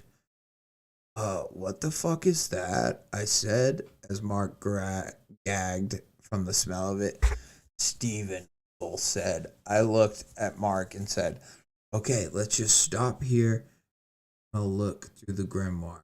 Consult for invisible monsters." Mark nodded and pushed up the crossbow and put it into position. "Okay, sounds good. I'll keep guard and search the perimeter for more clues." I nodded as I flipped open the pages. Shifted rapidly. I tried to control them, but they moved faster than I could comprehend. When I breathed and focused, they slowed down. It was as if they recognized what I was looking for. Then the pages stopped and it opened up to a page where orange glowing text appears for invisibility. I scanned the page for information. "No known creatures possess," I read as I looked up and shrugged and thought, "Son of a bitch, you're no fucking help." I continued to scan as I approached the bottom of the pages, as if sensing the knowledge and wisdom I sought. Made the words turn a seething red. Many mages, sorcerers, and other magic users can learn to use invisibility as easily as any other spell on others and themselves. I stopped. "What does that mean?" I continued. "Much like any magic, it requires intent and concentration. Therefore, the spell can be broken once the concentration is broken."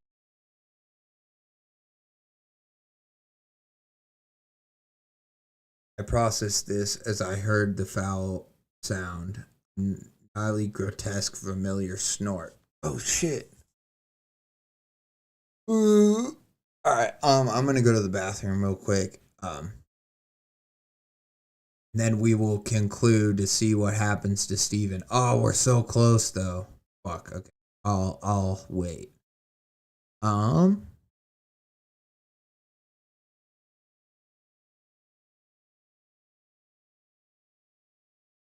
As I processed the oh shit, I said aloud as I dropped the book and turned around. Mark must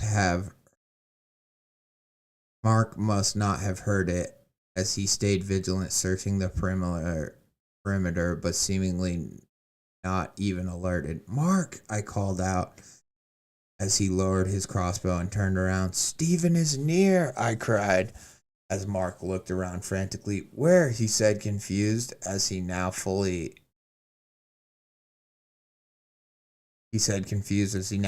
lowered and relaxed his crossbow. Just as he said this, I heard behind me against the cold hard stone, thud thud thud. I felt a gush of air violently as gush of air rushed violently at me, and now overhead, I saw Steven leaping over me and Mark. Time slowed down. I had to act fast. Mark, still oblivious, looked as if he saw nothing. I looked around to gauge my surroundings as if I was going to use a spell. I had to be cautious of the possible effects and consequences. I peered at my surroundings. I saw in the corner of this massive underground cavern, again, the hooded figure. He stood menacingly in the shadows, obscured, but his hand moved so gently and fluently as they glowed, and I suddenly thought back to the book. Concentration is broken, so is the spell. I thought, as a last ditch effort, I aimed my hands at the phantom and began to yell, Ignis, with pure confidence, as I had only one intent, to save my best friend's life. A big, great orange ball of fire with blue accents emitted from my hand as I hurled it towards the specter. The specter stopped as he realized his imminent doom, and he jumped from the fire safety. As he did this, I looked over.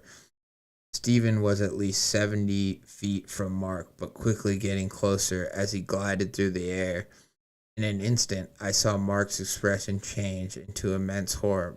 Mark quickly picked up his crossbow, aimed it, and fired a bolt right in Stephen's fat, green, slimy head. Bolt sank right above his left eye into the brow. As a thick, slimy, yellowish liquid splattered out of the entry site, Stephen flew back at least 10 feet from the force of the bolt and made direct eye contact with me. Stephen looked shocked.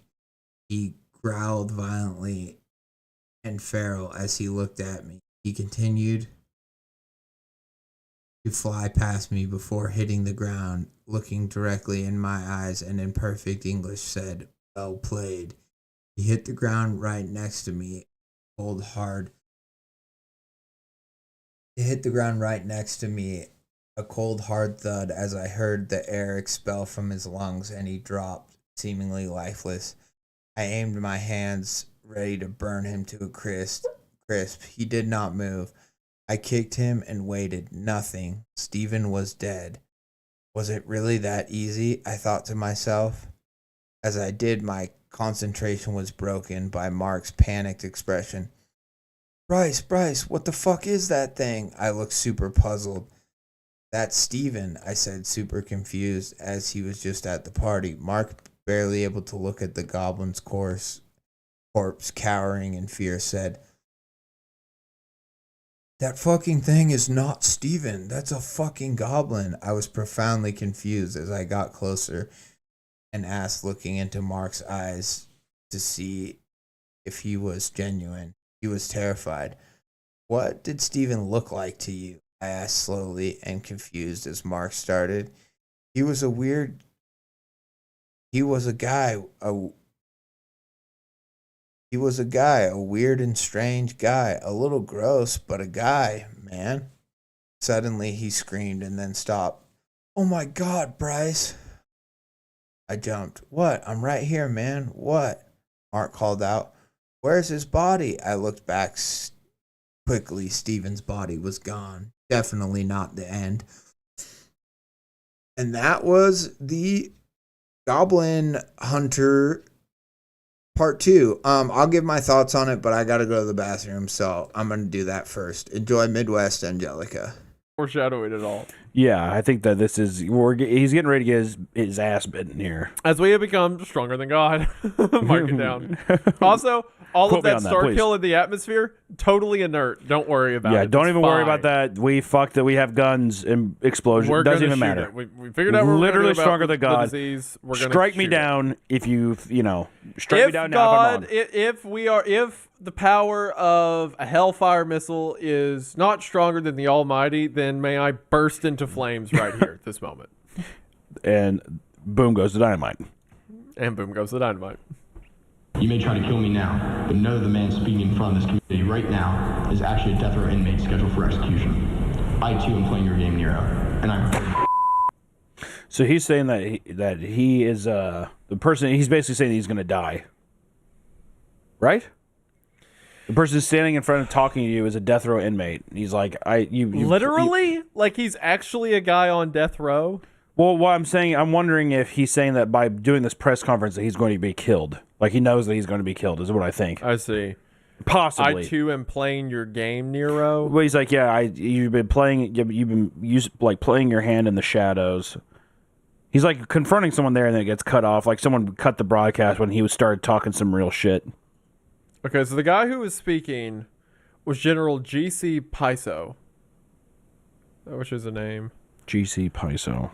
The man posing a general was concerned to death row inmate Isaac Dinner. Oh, how did that happen? What the fuck? The man posing as General Garrett C. Piso was confirmed to be death row inmate Isaac Dinner. What wrong? the fuck? What? How the fuck does Hold that on, happen? you had a general come to give an address, and all of a sudden it's like, this is actually a death row inmate. Yeah, Oops. how the fuck- How did he get out? How did he get the uniform? What? His death was ruled as an assassination. The general or the inmate? Yeah, General current whereabouts remain unknown. I guess Okay, so the inmate was assassinated? What? No, he stole a general. What the I'm fuck? so confused. Hold on. Are we supposed to be under the impression that maybe he's infected still, that they didn't wipe it out or something? Maybe that's what it means or something. The world's a stage, and all the men and women merely players. They have their Okay, hold on. Pause. Okay, hold on. Okay. hold on. I gotta redress. I gotta form my mind right. I was not expecting whatever's going on right now. Okay, so for one, Gaius Piso was a conspirator against Nero, okay?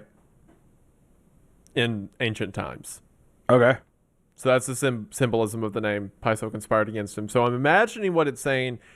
I think what it's saying here is that the actual General Piso put the death row inmate on stage in his place. Okay. Because he And was then infected. gave him a speech to read that was like, I'm a death row inmate. I think that was Piso, the actual general's words, saying, I too am playing your game, Nero. I see. Okay. So Piso's conspiring against Admiral Nero, which I think Piso's the good guy, because as we can see from Admiral Nero right now, I don't think he's to be trusted. Is he like a computer? What the fuck is his face? Did you see what it says? He's the first apostle of Azazel. Yeah. Yeah, no, I'm back- not under the impression he's a good guy. I'm just like trying to figure out what the fuck I'm looking at. Go back to the start. Okay, so that makes more sense as to why the death row inmate got out there in the first place, right? The general took him out, dressed him in his uniform, and sent him out to read the speech, right? Right. And then he was That makes more assassinated. sense. Probably And then he shot was right killed. there or something like that. Yes. Go back to the start of Nero's speech right here so I can hear it. I need, now that I'm adjusted. men and women merely players. They have their exits and their entrances. He's quoting Shakespeare. His time plays many parts, his act being 7 ages. Piso was careless. Now you are the last of your kin left alive in this facility. But the truth cannot be set free. Home has completed its goal, the complete eradication of the Star King. That is the story that I've ever so carefully woven. So back to our goblin story. Sorry I ran out to go to the bathroom, but I was holding it in. I was trying to get through the story. But so yeah, in a nutshell, I mean, or in conclusion, I guess we can say for this story, because it says definitely not the end, so there may be more parts in the future. Maybe we'll read them, who knows. But in conclusion, what I think this story does well and what I think is fun about it is the sort of like whimsical, almost genre blending aspect of like, you know, it's like I said, like a dumb high school, like a Dazed and Confused-esque sort of a thing where it's like, I'm finally going to go to the big party. Like just a coming of age story in that sense where it's like, I'm finally going to do it. I'm finally going to, you know, Freaks and Geeks-esque where it's like, I'm finally going to nut up and go to the big party and, you know, I'm going to confront the bully who doesn't let me in or whatever, you know? So it kind of has that like vibe to it. But then it's like, what if once I just get to the party, there's a goblin? And then it just kind of changes, right? Into, you could almost say like a fantasy-esque. Obviously, there are elements of horror, but I think now with the Monster Hunter elements and like the magic that he's like casting, that Bryce can just, he just reads the words and he just can cast. We're almost getting into like a fantasy Monster Hunter element, which I think is super fun. And I think that as a way of sort of taking the parody aspect of the first part of the story that was written, to be a parody of No Sleep's rules and all that stuff, and then kind of twisting it into a way that you can continue the story and just really have fun with it. I think it's great. I think it's what, that's what creepypasta is meant to be. That's what, maybe it's leaning kind of away from the horror, although there's still a lot of horror elements to it, but maybe it's kind of leaning away from that and just leaning more towards the, the conflict of the fighting monsters. And that's totally fine. I mean, look at, and I know some people will be like, creepypasta is supposed to be scarier, but it's like, if you think about like Jeff the Killer, it's a freaking action movie 90% of the story. It's not, yes, he says go to sleep, and yes, he's creepy, his face gets burned off and all that stuff, but hi Athena, hold on baby, come on baby. Oh, hi Athena, are you gonna hunt a goblin? Yeah, you are. Come here. Say hi. Gonna get a goblin? This is precious Athena. Yes. Oh, boo-boo. What do you think of the story? Are you glad that mean old Steven's dead? Yeah. He's a butthead, huh? But yeah, so I think that, like, there's plenty of stories where we start off writing them and, like, we don't fully know where they're going, or maybe because we kind of get to where we wanted to go with it, and then in order to continue it, we are like, well, it's got to be more about monster hunters. Like, the way that this story went is how I wished The Thing in the Basement is getting better at mimicking people. Because if you read not just the part that Creepcast read of that story, but if you listen to the other parts of that story, it gets vastly more just bad and boring and repetitive and annoying. And it's not nearly as fun as if him and Marcus would have just, oh, thank you. She is precious. Athena loves it. Athena loves coming on stream every once in a while. But yeah, it is what creepy pasta is like. It is kind of meant for, right? Like, sometimes it turns into this other sort of thing, and I think that, like, Thing in the Basement would have been better at, or The Thing in the Basement is getting better at mimicking people, would have been so much better is if, what's his name, Clancy and Marcus would have just teamed up and freaking went to hunt this mimic and stuff. But that's not what happened in the story. Basically, the whole part with Marcus, all it is just a way for them sort of to introduce the idea that, oh, this is a mimic and whatever, or this is a blah blah blah, and I'm a monster hunter.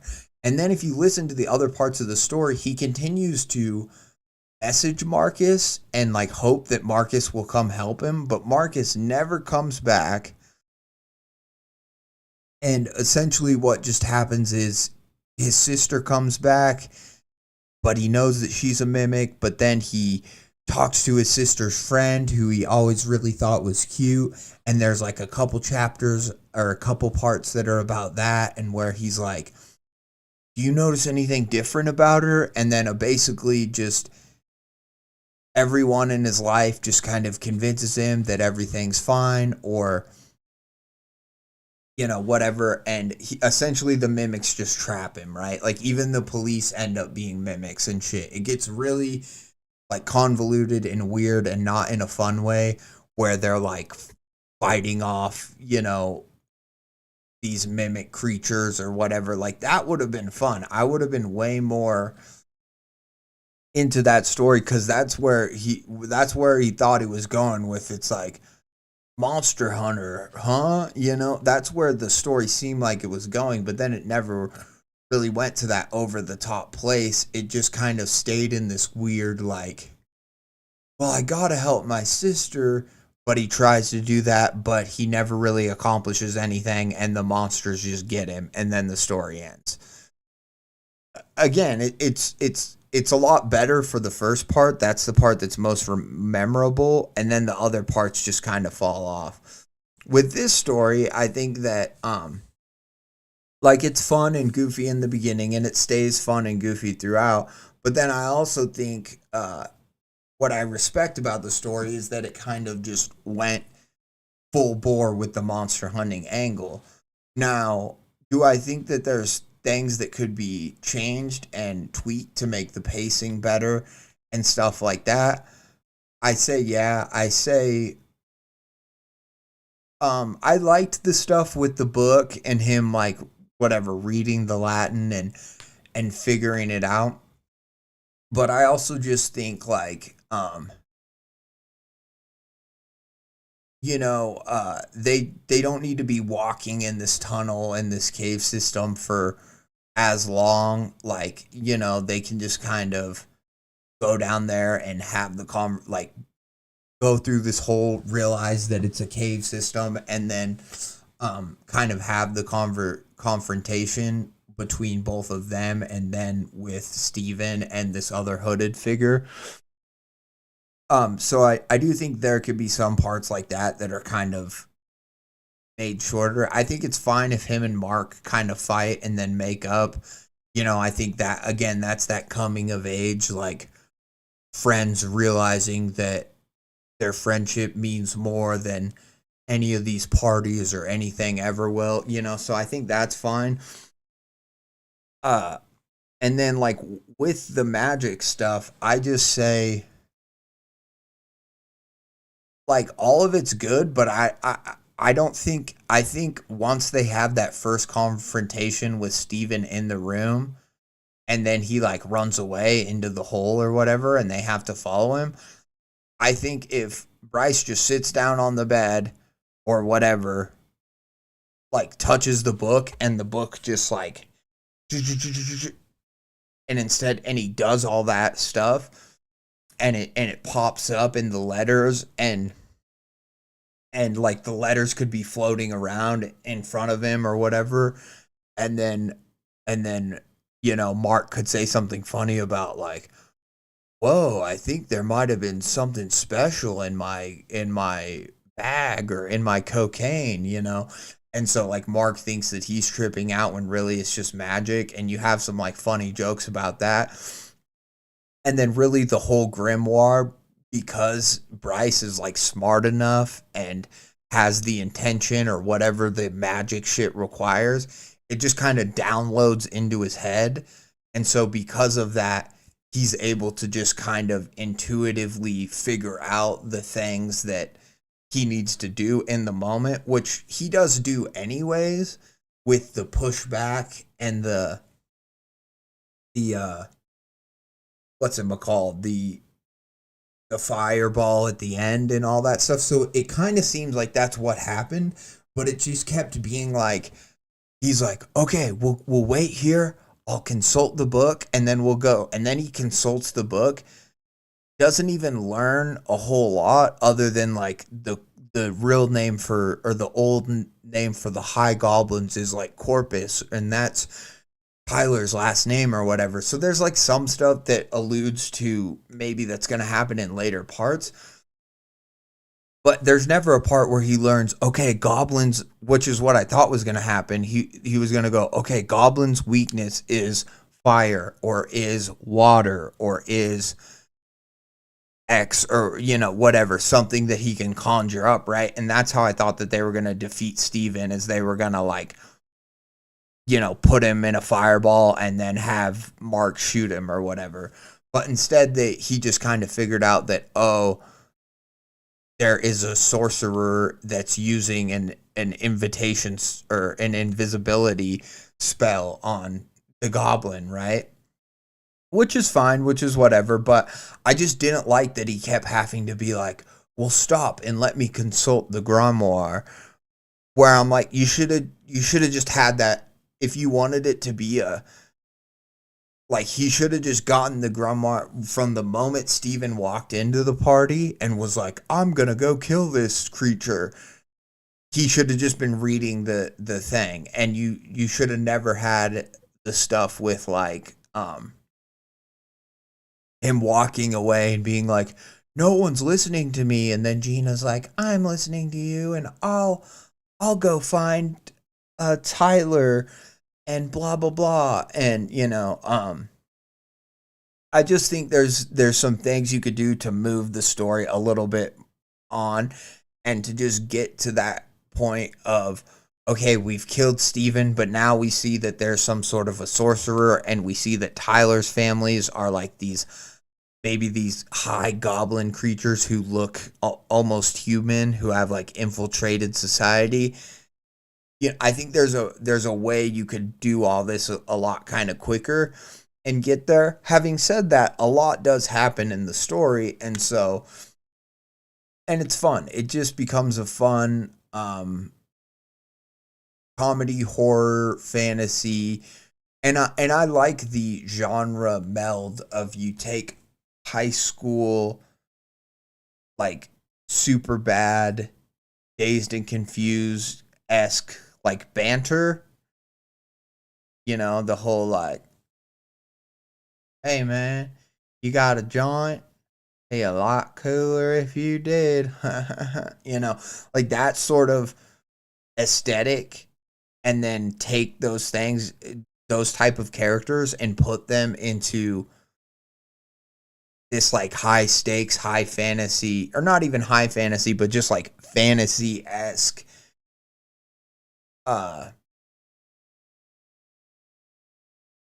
dimensional rift, or not even, it doesn't have to be dimensional rift, because it could be in the real world where people have cell phones and all that stuff. But just little did anyone know that actually all this stuff has existed the whole time, right? And so I think that's really fun, to take kind of the cringiness and the shallowness and the stupidity of, like, modern day teenagers, and then be like, oh my god, there's wizards and goblins and dragons, and like that is fun. And I think ultimately that's where a story like this can go. It's just, how much does the author want to write, and just where do they want to go with it? Do they want to stay more in a horror side? Does it want to be more like a supernatural, horror element? Or does it want to, magic and fantasy and spells and hexes and curses? We don't know, but it's very fun. And it's honestly one of the reasons that I like RPGs so much, because they tend to do like fantasy through a modern lens, or they have the aspects of the gamification of literature, where it's like, you are a character and you need to pick a class, but your character is your character was a person from the real world that just gets sucked into this other dimension, where they're in a fantasy game, or where they're in a fantasy world, or they're in, Dungeon Crawler Carl, where they're in the world dungeon, which is a TV show for the rest of the galaxy, where they're harvesting all the life and matter from Earth, and it becomes a whole fucked up game show where they go about doing that, and they make people into crawlers, and they have to fight to survive, and and so I think that that's really fun, and ultimately I think that that's what this story, if not fully is doing, it at least is like it's what it did with part 2, right? And part 3 could go anywhere. It could go back into just horror. It could go, that's totally up to the author, but I think that that's what's cool about it. That's what's fun about it. And I think that, like, if you're one of these people that's like, oh, well, I didn't like this, or I didn't think it was written well enough, or whatever. It's like, is it meant to be high, like, literature? No, I don't think this is. I think this writer could be capable of doing more serious work, and we've spoken and we've talked about how they've submitted other stories that are like more serious toned for like contests and stuff like that. So, I don't want to pigeonhole them and be like, oh, this is all they're capable of, because it's not. But this, for what it is just very fun, and it's what I would recommend, like, anybody who is just trying to write that, like, magnus opus of horror that's like a great, that's like so, haunting and whatever, for people that are trying to write like Pen Pal or Baraska or whatever, you may write the next version of that, and that's great. I think that's totally fine. But I think what else is totally fine is doing the fun version of that, or doing a thing where you're just having fun with it, right? And that's what this author, I think, is doing with this story, and that's what I think more writers should ultimately do, because I think it allows you to grow as a writer, and it allows you to see where maybe your head goes when you just set yourself free. Because maybe that's the thing, is maybe you love like listening to horror and you love Creepcast, but maybe you don't really want to write horror. Maybe the type of horror you want to write is a more like fantasy driven horror, or a more a more genre bending horror, where it's comedy horror, or it's genre bending in that it's going to take like sci-fi elements and really incorporate those into a universe that a bunch of horrible shit's going to happen in, so it seems horrific, but it really is just, it's not smoke on a moor in the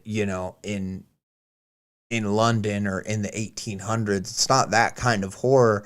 It's, it's a dark alien planet, or it's a spaceship, with a creature, with alien breaking out, because that I think, so many people want to write The Cabin,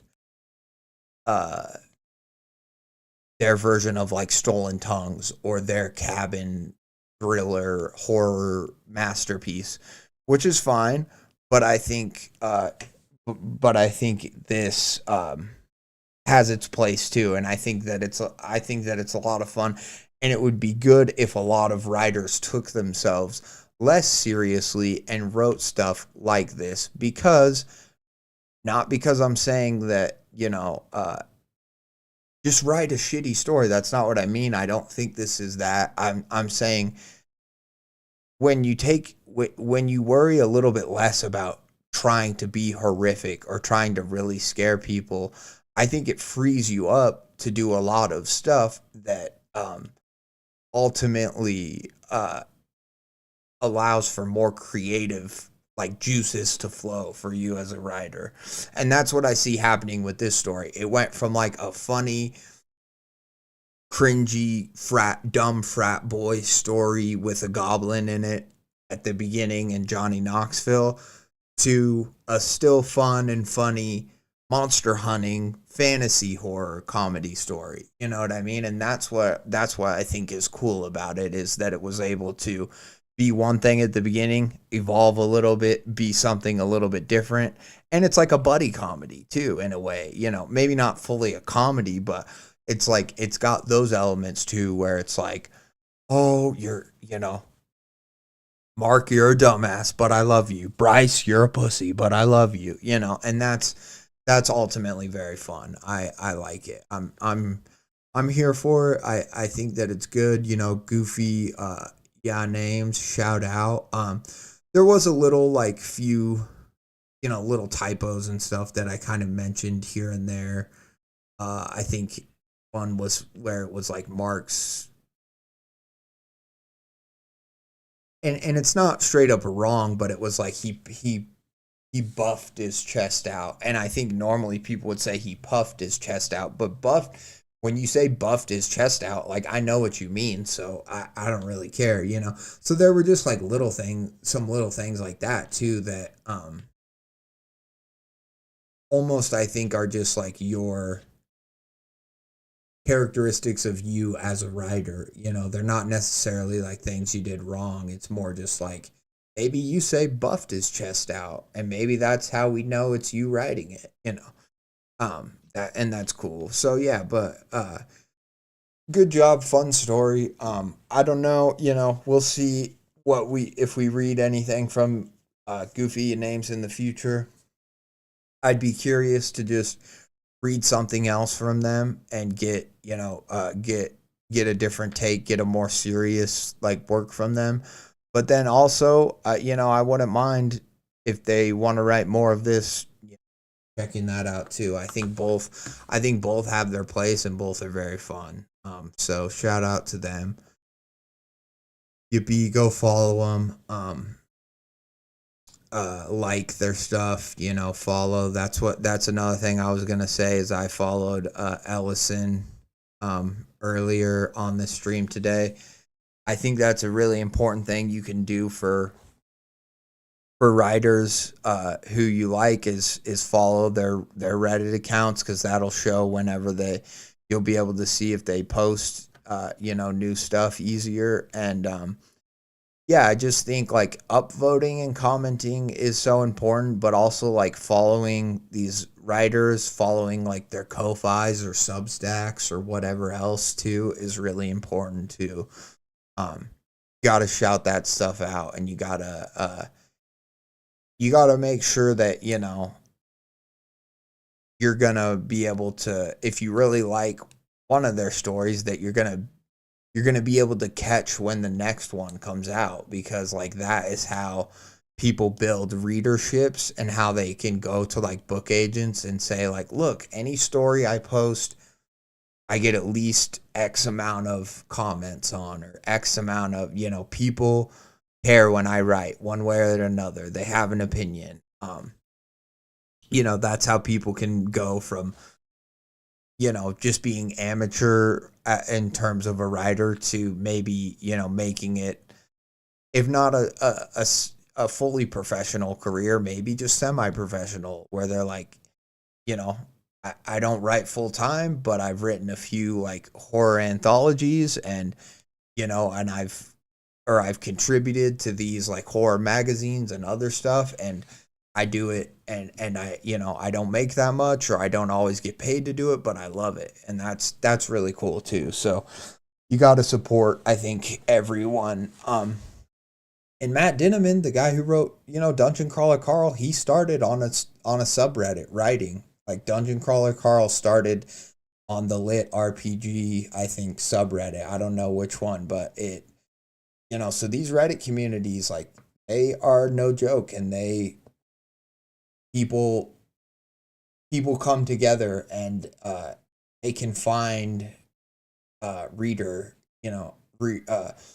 whole communities of readers that can support them. And I think that's what's been really cool about Dungeon Crawler Carl, is I've heard about it like quite a while ago, being like, oh, maybe I'd be interested in this. I didn't really know what lit RPGs were. I started to listen to Audible more. I found some lit RPGs. I found like a couple that I really kind of enjoyed, and then just some other fantasy stuff that I've enjoyed. And I was like, and then anytime you read about fantasy or lit RPGs, of what people say to read, everyone puts Dungeon Crawler Carl almost always as number one on their list or just on their list. And so I'm like, well, I got to check it out. And so that's what I did. And that's pretty cool. It's pretty cool that he started that way. And how long have I been streaming for? 3 hours and 50 minutes. Okay, so this is what we can do. Let's see what you have to say here in chat. I don't know how many people are still here that were at the beginning, but we have part 4 of Something Under the Boardwalk. We can certainly read part 4. It's not overly long. I don't know if we're gonna finish it, but we can certainly read part 4, or I can just end the stream and then we can come back and just read like part 4 through 7 at the beginning of next stream. It's up to you guys. I know some people probably want to go to bed. I can read it. I'm down to start it here, but I also think some people might like to just finish it all in one go.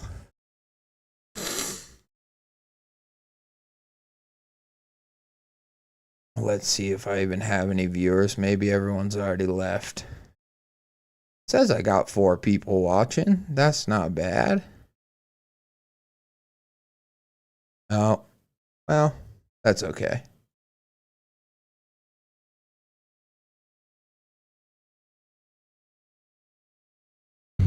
But the truth lies obscure beyond the veil. My dear child, there is no need to worry, for all is right in the world.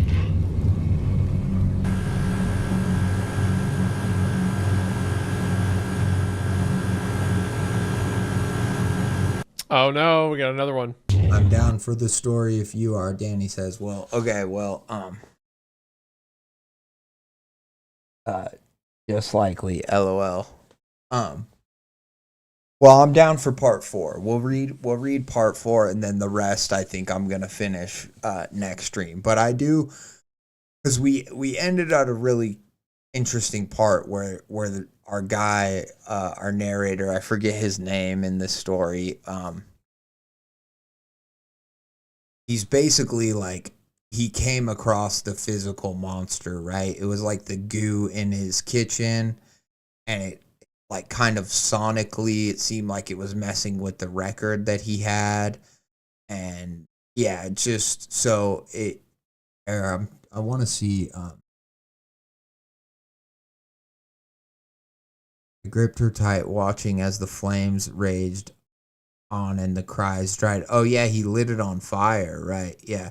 The fire alarm rang out, so I rushed to the pantry in the garage to grab the extinguisher with Daisy in full pursuit. I sprinted to the kitchen to find a harrowing sight. A trail of ash and a coat of clear slime led underneath my back door. Desperately squeezed through the cracks to escape. I opened the door, astonished to find where it led. There was a storm drain in our backyard to help prevent flooding. The nightmarish trail led directly to it, leaving only one possibility of where it fled. It was gone. So he kind of sees the goo monster. It was messing with the record. Some of it was even on the record sleeve, right? And the record was kind of messing up or whatever.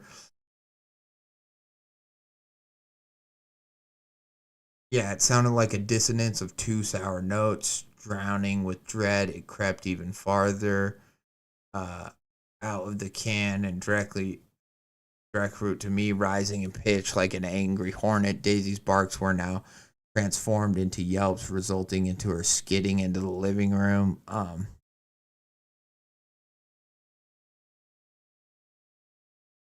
So yeah, we've now seen this monster. So here, let's just get into part 4. That's basically what happened. The steady beep of my fire alarm persisted throughout the kitchen. Even with the smoke long gone, I sat my frozen body against the back door. My stare into the night sky could have stretched 1,000 miles. What should I do? Do I call the cops? A scientist? A priest? What would I even tell them? Even if I told the truth, they wouldn't believe me. Hell, I didn't believe me. Thoughts overwhelmed me, and I could feel my body begin to shut down on me.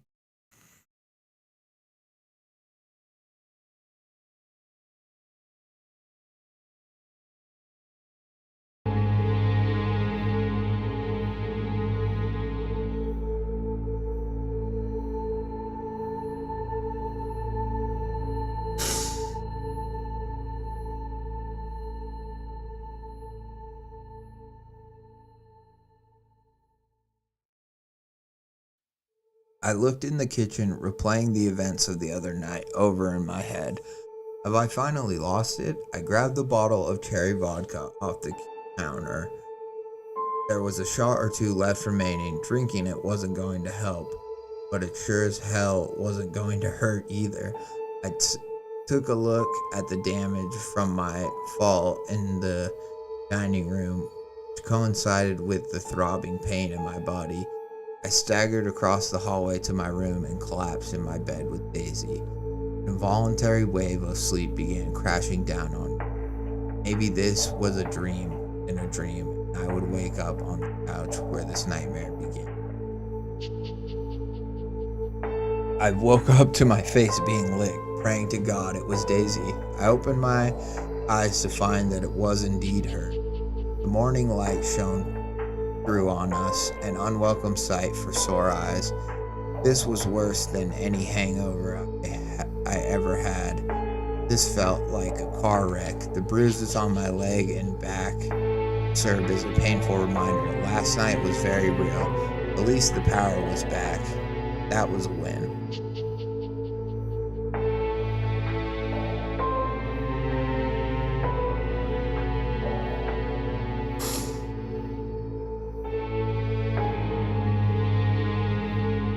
I realized that in the midst of the chaos that was last night, my phone never charged, and I most likely missed my alarm. As I hooked my phone to charge, I eagerly waited to find that the time was 8:43. Jesus Christ, I missed the bus.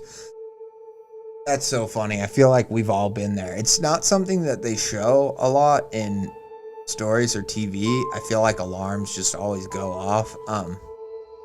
But we've all been there where we wake up and our phone's dead and we're like shit, and we're looking out the windows and it's like it's daylight, but we can't tell. We're like, is it 7 o'clock? Is it 8 o'clock? Or is it 11 o'clock? Am I 20 minutes late? Am I 2 hours late? Am I 20 or did my internal clock work, and did I wake up like 5 minutes before my alarm would have went off anyways, you know? It's like you just can't tell, and you're in that panic state where even if you see the sun like deep on the horizon, like it's barely coming up, or you see the sun's like high in the sky and it's like obvious that it's later in the day, you're like, you're not gonna know. You're gonna be panicked until you see the time, you know? I just like that note. It's a very real moment. I like it. I miss the bus. I looked at the snapshot on the table and decided that I still go to the hotel. Maybe he checked in with his real name and I could mail this picture to the clinic in Somerdale. I hurried out the door, leaving my phone hinged to power up. Now he left his phone behind. Oh shit. Storm last night left Paradise Point a chilly, damp wasteland. Wet leaves tumbled about the street set to an overcast sky. I hadn't even taken the time to remember that Halloween was around the corner. Despite many vacated homes, there was a scattering of decorations on my way to the Eagle Nest.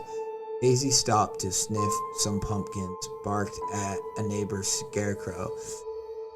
If it didn't feel like I was already living through a horror film, I would have enjoyed the sights more.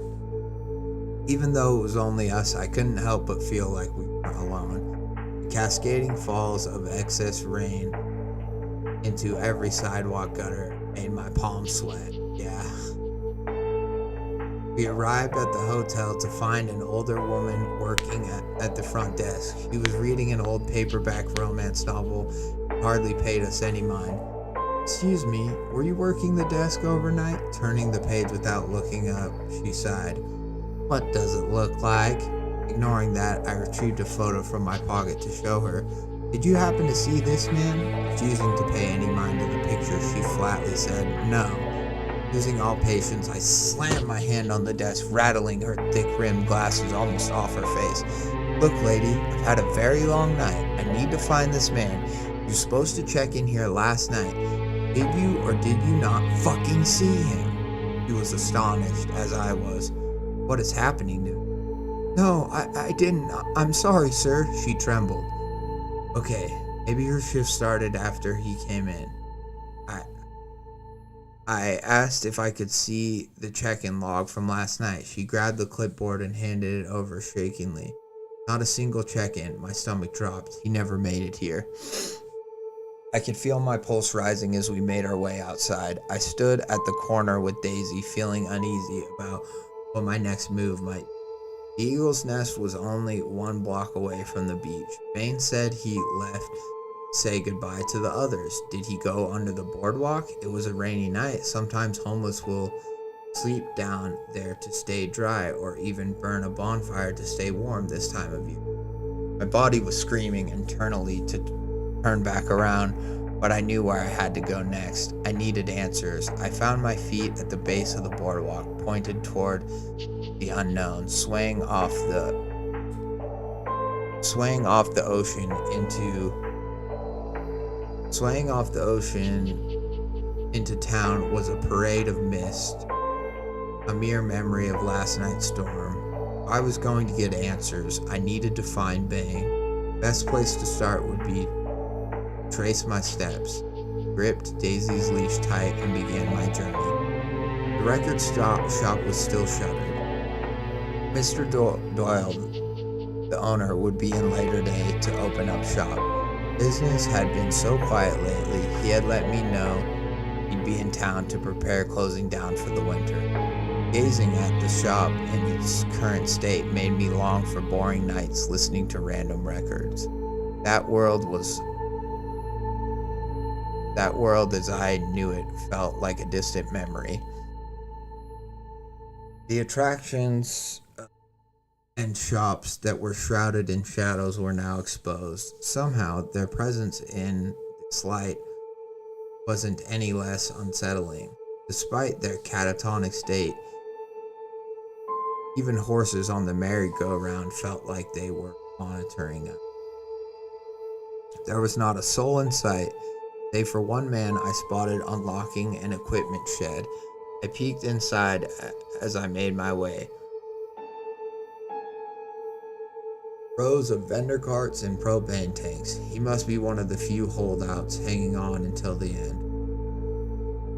Soon after, I passed Vincent's. Lost in all this was the fact that I had abruptly left Angie at the bar. I didn't have room in my brain at the moment to process that guilt. Any luck, it was enough to scare her away. Whatever this was, getting myself into, she was better off. My walk had already reached as far as I remembered seeing Bane. I looked around me. Every shop was still under lockdown. The only landmark of note from this point was on the pier. This was the general area where I found the picture beneath me. I looked up our town's landmark attraction, the Ferris wheel, inactive. The gale winds rocked the carriages with foreboding groan. I could see the apprehension in Daisy's eyes. It was time to go under. Making our way down, I looked to my right. Back the way I came was a repeating corridor of pillars, wood into a void. To my left was a similar sight, but ended at a concrete wall. Heading in that direction was a familiar sight in the sand. The burrowing trail I had seen last night was still there. Even with the still present high tide swallowing the sand around us, it still persisted. The trail was different. It looked like it was splintered and scattered through the ground in one direction. I knew what this looked like. I saw the same pattern on my kitchen floor last night. Looking even further around me, my blood ran cold. It wasn't just one set. There were multiple. As I followed the path, the pier wall, I noticed each passing pillar had residue of slime that violated my home. I rushed out from under the boards and vomited in sand. My mind was whipping now. A sand pellet bullet smacked my face as I struggled to catch my breath. I reassured Daisy I was okay, but we both knew I was anything but. I trembled as we began to make our way to the biggest difference between the pier and the boardwalk was structure. Under the pier was much lower to the ground due to the numerous rides and attractions above. There was no light shining through the cracks. Turbine winds were howling underneath, creating a similar drone to the ungodly one I heard last night. I could also see the tide was washing up below as waves crashed around us. It was just then I could hear a faint growl. I looked down to see Daisy was sitting politely to my side, but her face was stern. Suddenly, she leaned forward to bark. It echoed through the empty space, only to be followed by more. She was pulling me toward the darkness now. I held with all my strength, but her primal instincts were stronger. Her barks became a mess of growls and spits.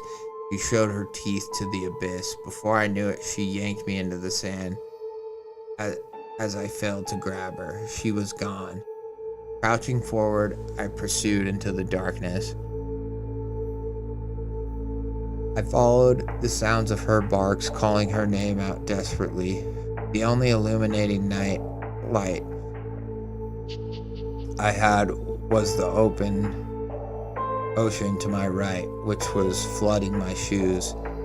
To my left was pure oblivion. Daisy's barks had led me deep into the bowels of the pier, when suddenly they stopped. The only noise was my rapid breaths and howl of the wind. I called out for her, only to hear nothing in response. My voice cracked. I called again. Dead silence. Tears began to fill my eyes. Panic was flooding my body. Suddenly, a thudding far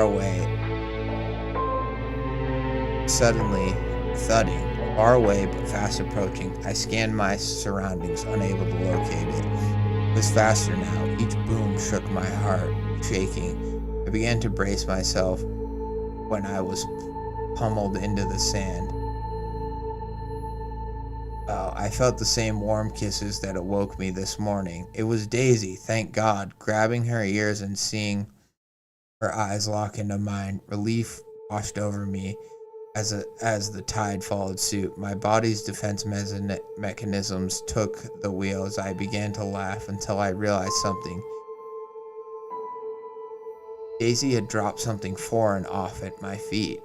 It was an empty backpack, the very same backpack I saw swung over the broad shoulders of the man I was searching for. A reality began creeping over me. If I did find Bane, it wasn't going to be pleasant. Something was very wrong here, and we were somehow in the middle of it. With Daisy by my side, I pressed on, letting her lead the way. Sticking as close as we could to the water for light, I searched every inch of the pier for any more clues. Just ahead were rocks that hugged the shoreline. As I focused on the waves that were crashing into them, I saw something. It looked to be a body laid across the rocks, still under the cover of the pier. Beginning to run, I came to find something much more horrifying. What I'm about to write next, I'm going to have a hard time getting through. This was a body, but it was mutilated beyond resembling anything human. The skin was almost gone, seemingly torn off the body like wrapping paper. Any remainder of the body was covered underneath in varicose veins that were unmistakably black. The body's ribs were exposed and hollowed out like a jack-o'-lantern. Below them was a floating pool of half-devoured organs. It looked like a body that was eaten from the inside out. The mouth was open in sheer terror, stretched wide to let out a scream that nobody would hear. The area surrounding the mouth were stained with that jet black color I've become all too familiar with. Inside the mouth was a set of incomplete and shattered teeth. Leading from the neck up was a series of black, bloody ear trails. They led to a pair of eyes that were no longer there. The only discernible feature was the bald head that held those eyes. The head on the body of a large man who I called my friend stood in frozen terror, my mouth and eyes wider than the man beside me. Bane.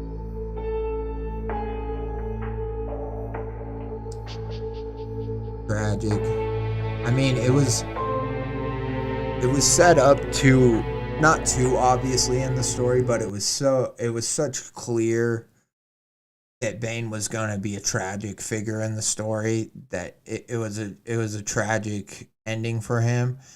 We finally got the resolution of what happened to Bane. He was killed by the monster. I thought his body was just going to be found under the pier, and I mean, I was pretty much right, it was, but this image of it like laying on the rocks, like almost posed with like his chest like caved open and the half-eaten organs and his eyes and the screaming, like, I mean, that's just so horrible, but like so effective horror and a very sad ending for a man who was, maybe he wasn't ever going to go see his daughter, you know, or whatever, but you know, just all the more tragic that that's what he said right before, right? And the fact that, you know, our narrator went to such lengths to find him and stuff, I think proves the kind of person he is. And sure, maybe he fucked off Angie and was kind of a dick to her at the end of their night out at the bar, but I think he's got some demons, and I think deep down underneath he's a good guy who wanted the best for, he's just kind of a loner and wanted the best for Angie and thought he wasn't you know,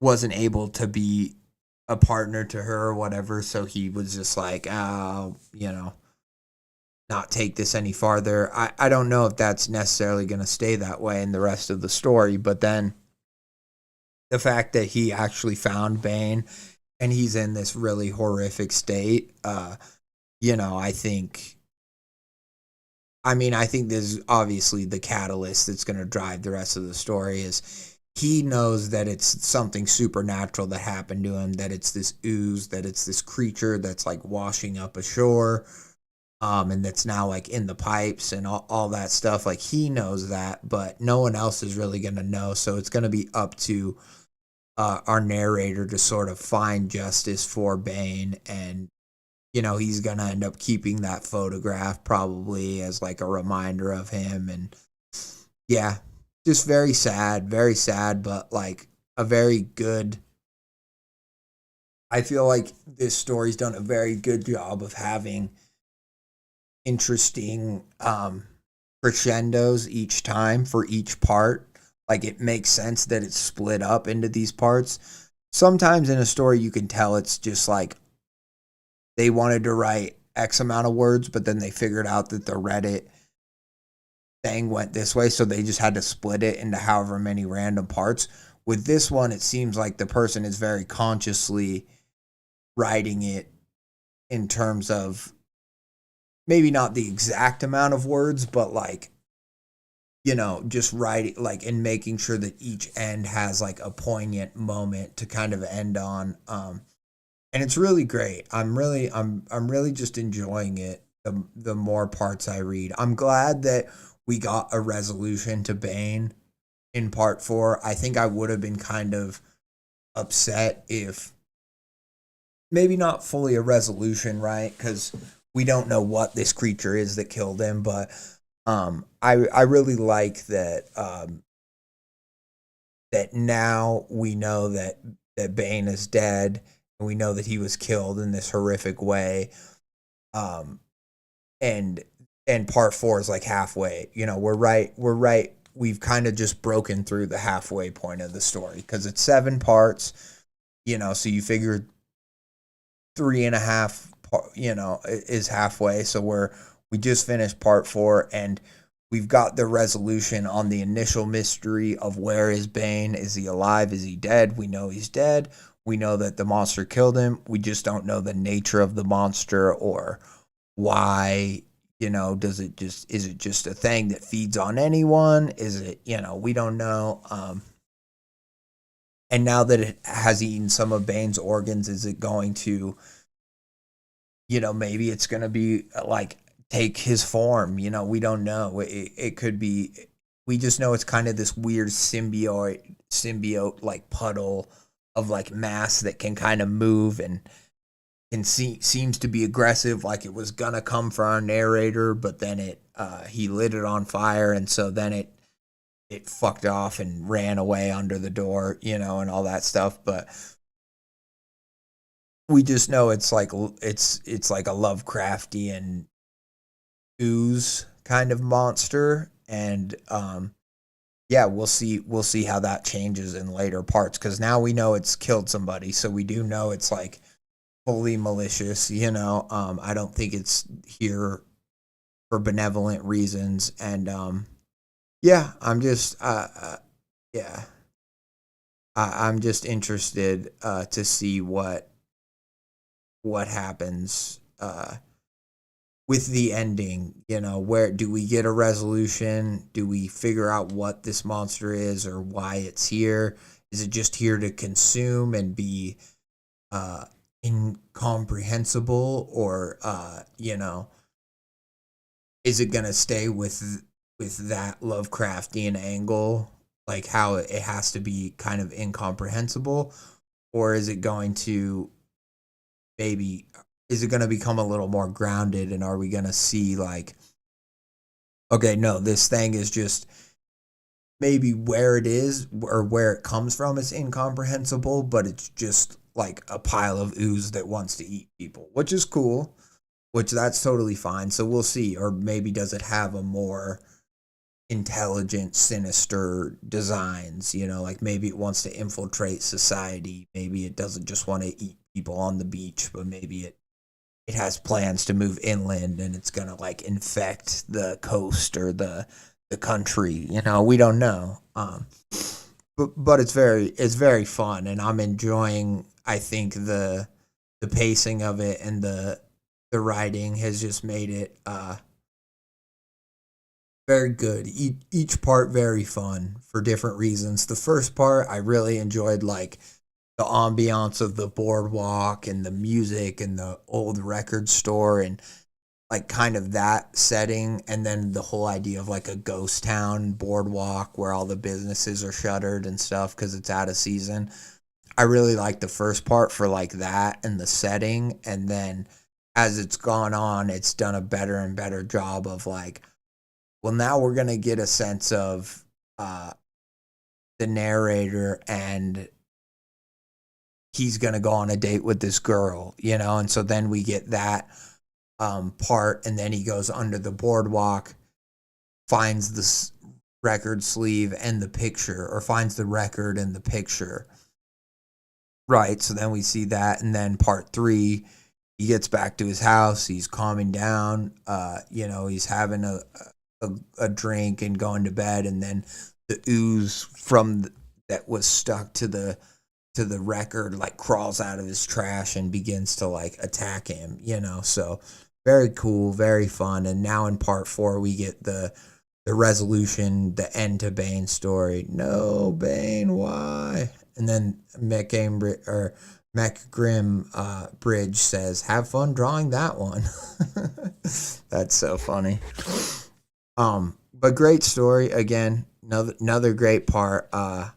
We'll have to read 5, 5 through 7, or not 5. Yeah, we'll have to read parts 5, 6, and 7 on the next stream, and I will be starting with that one on the next stream now.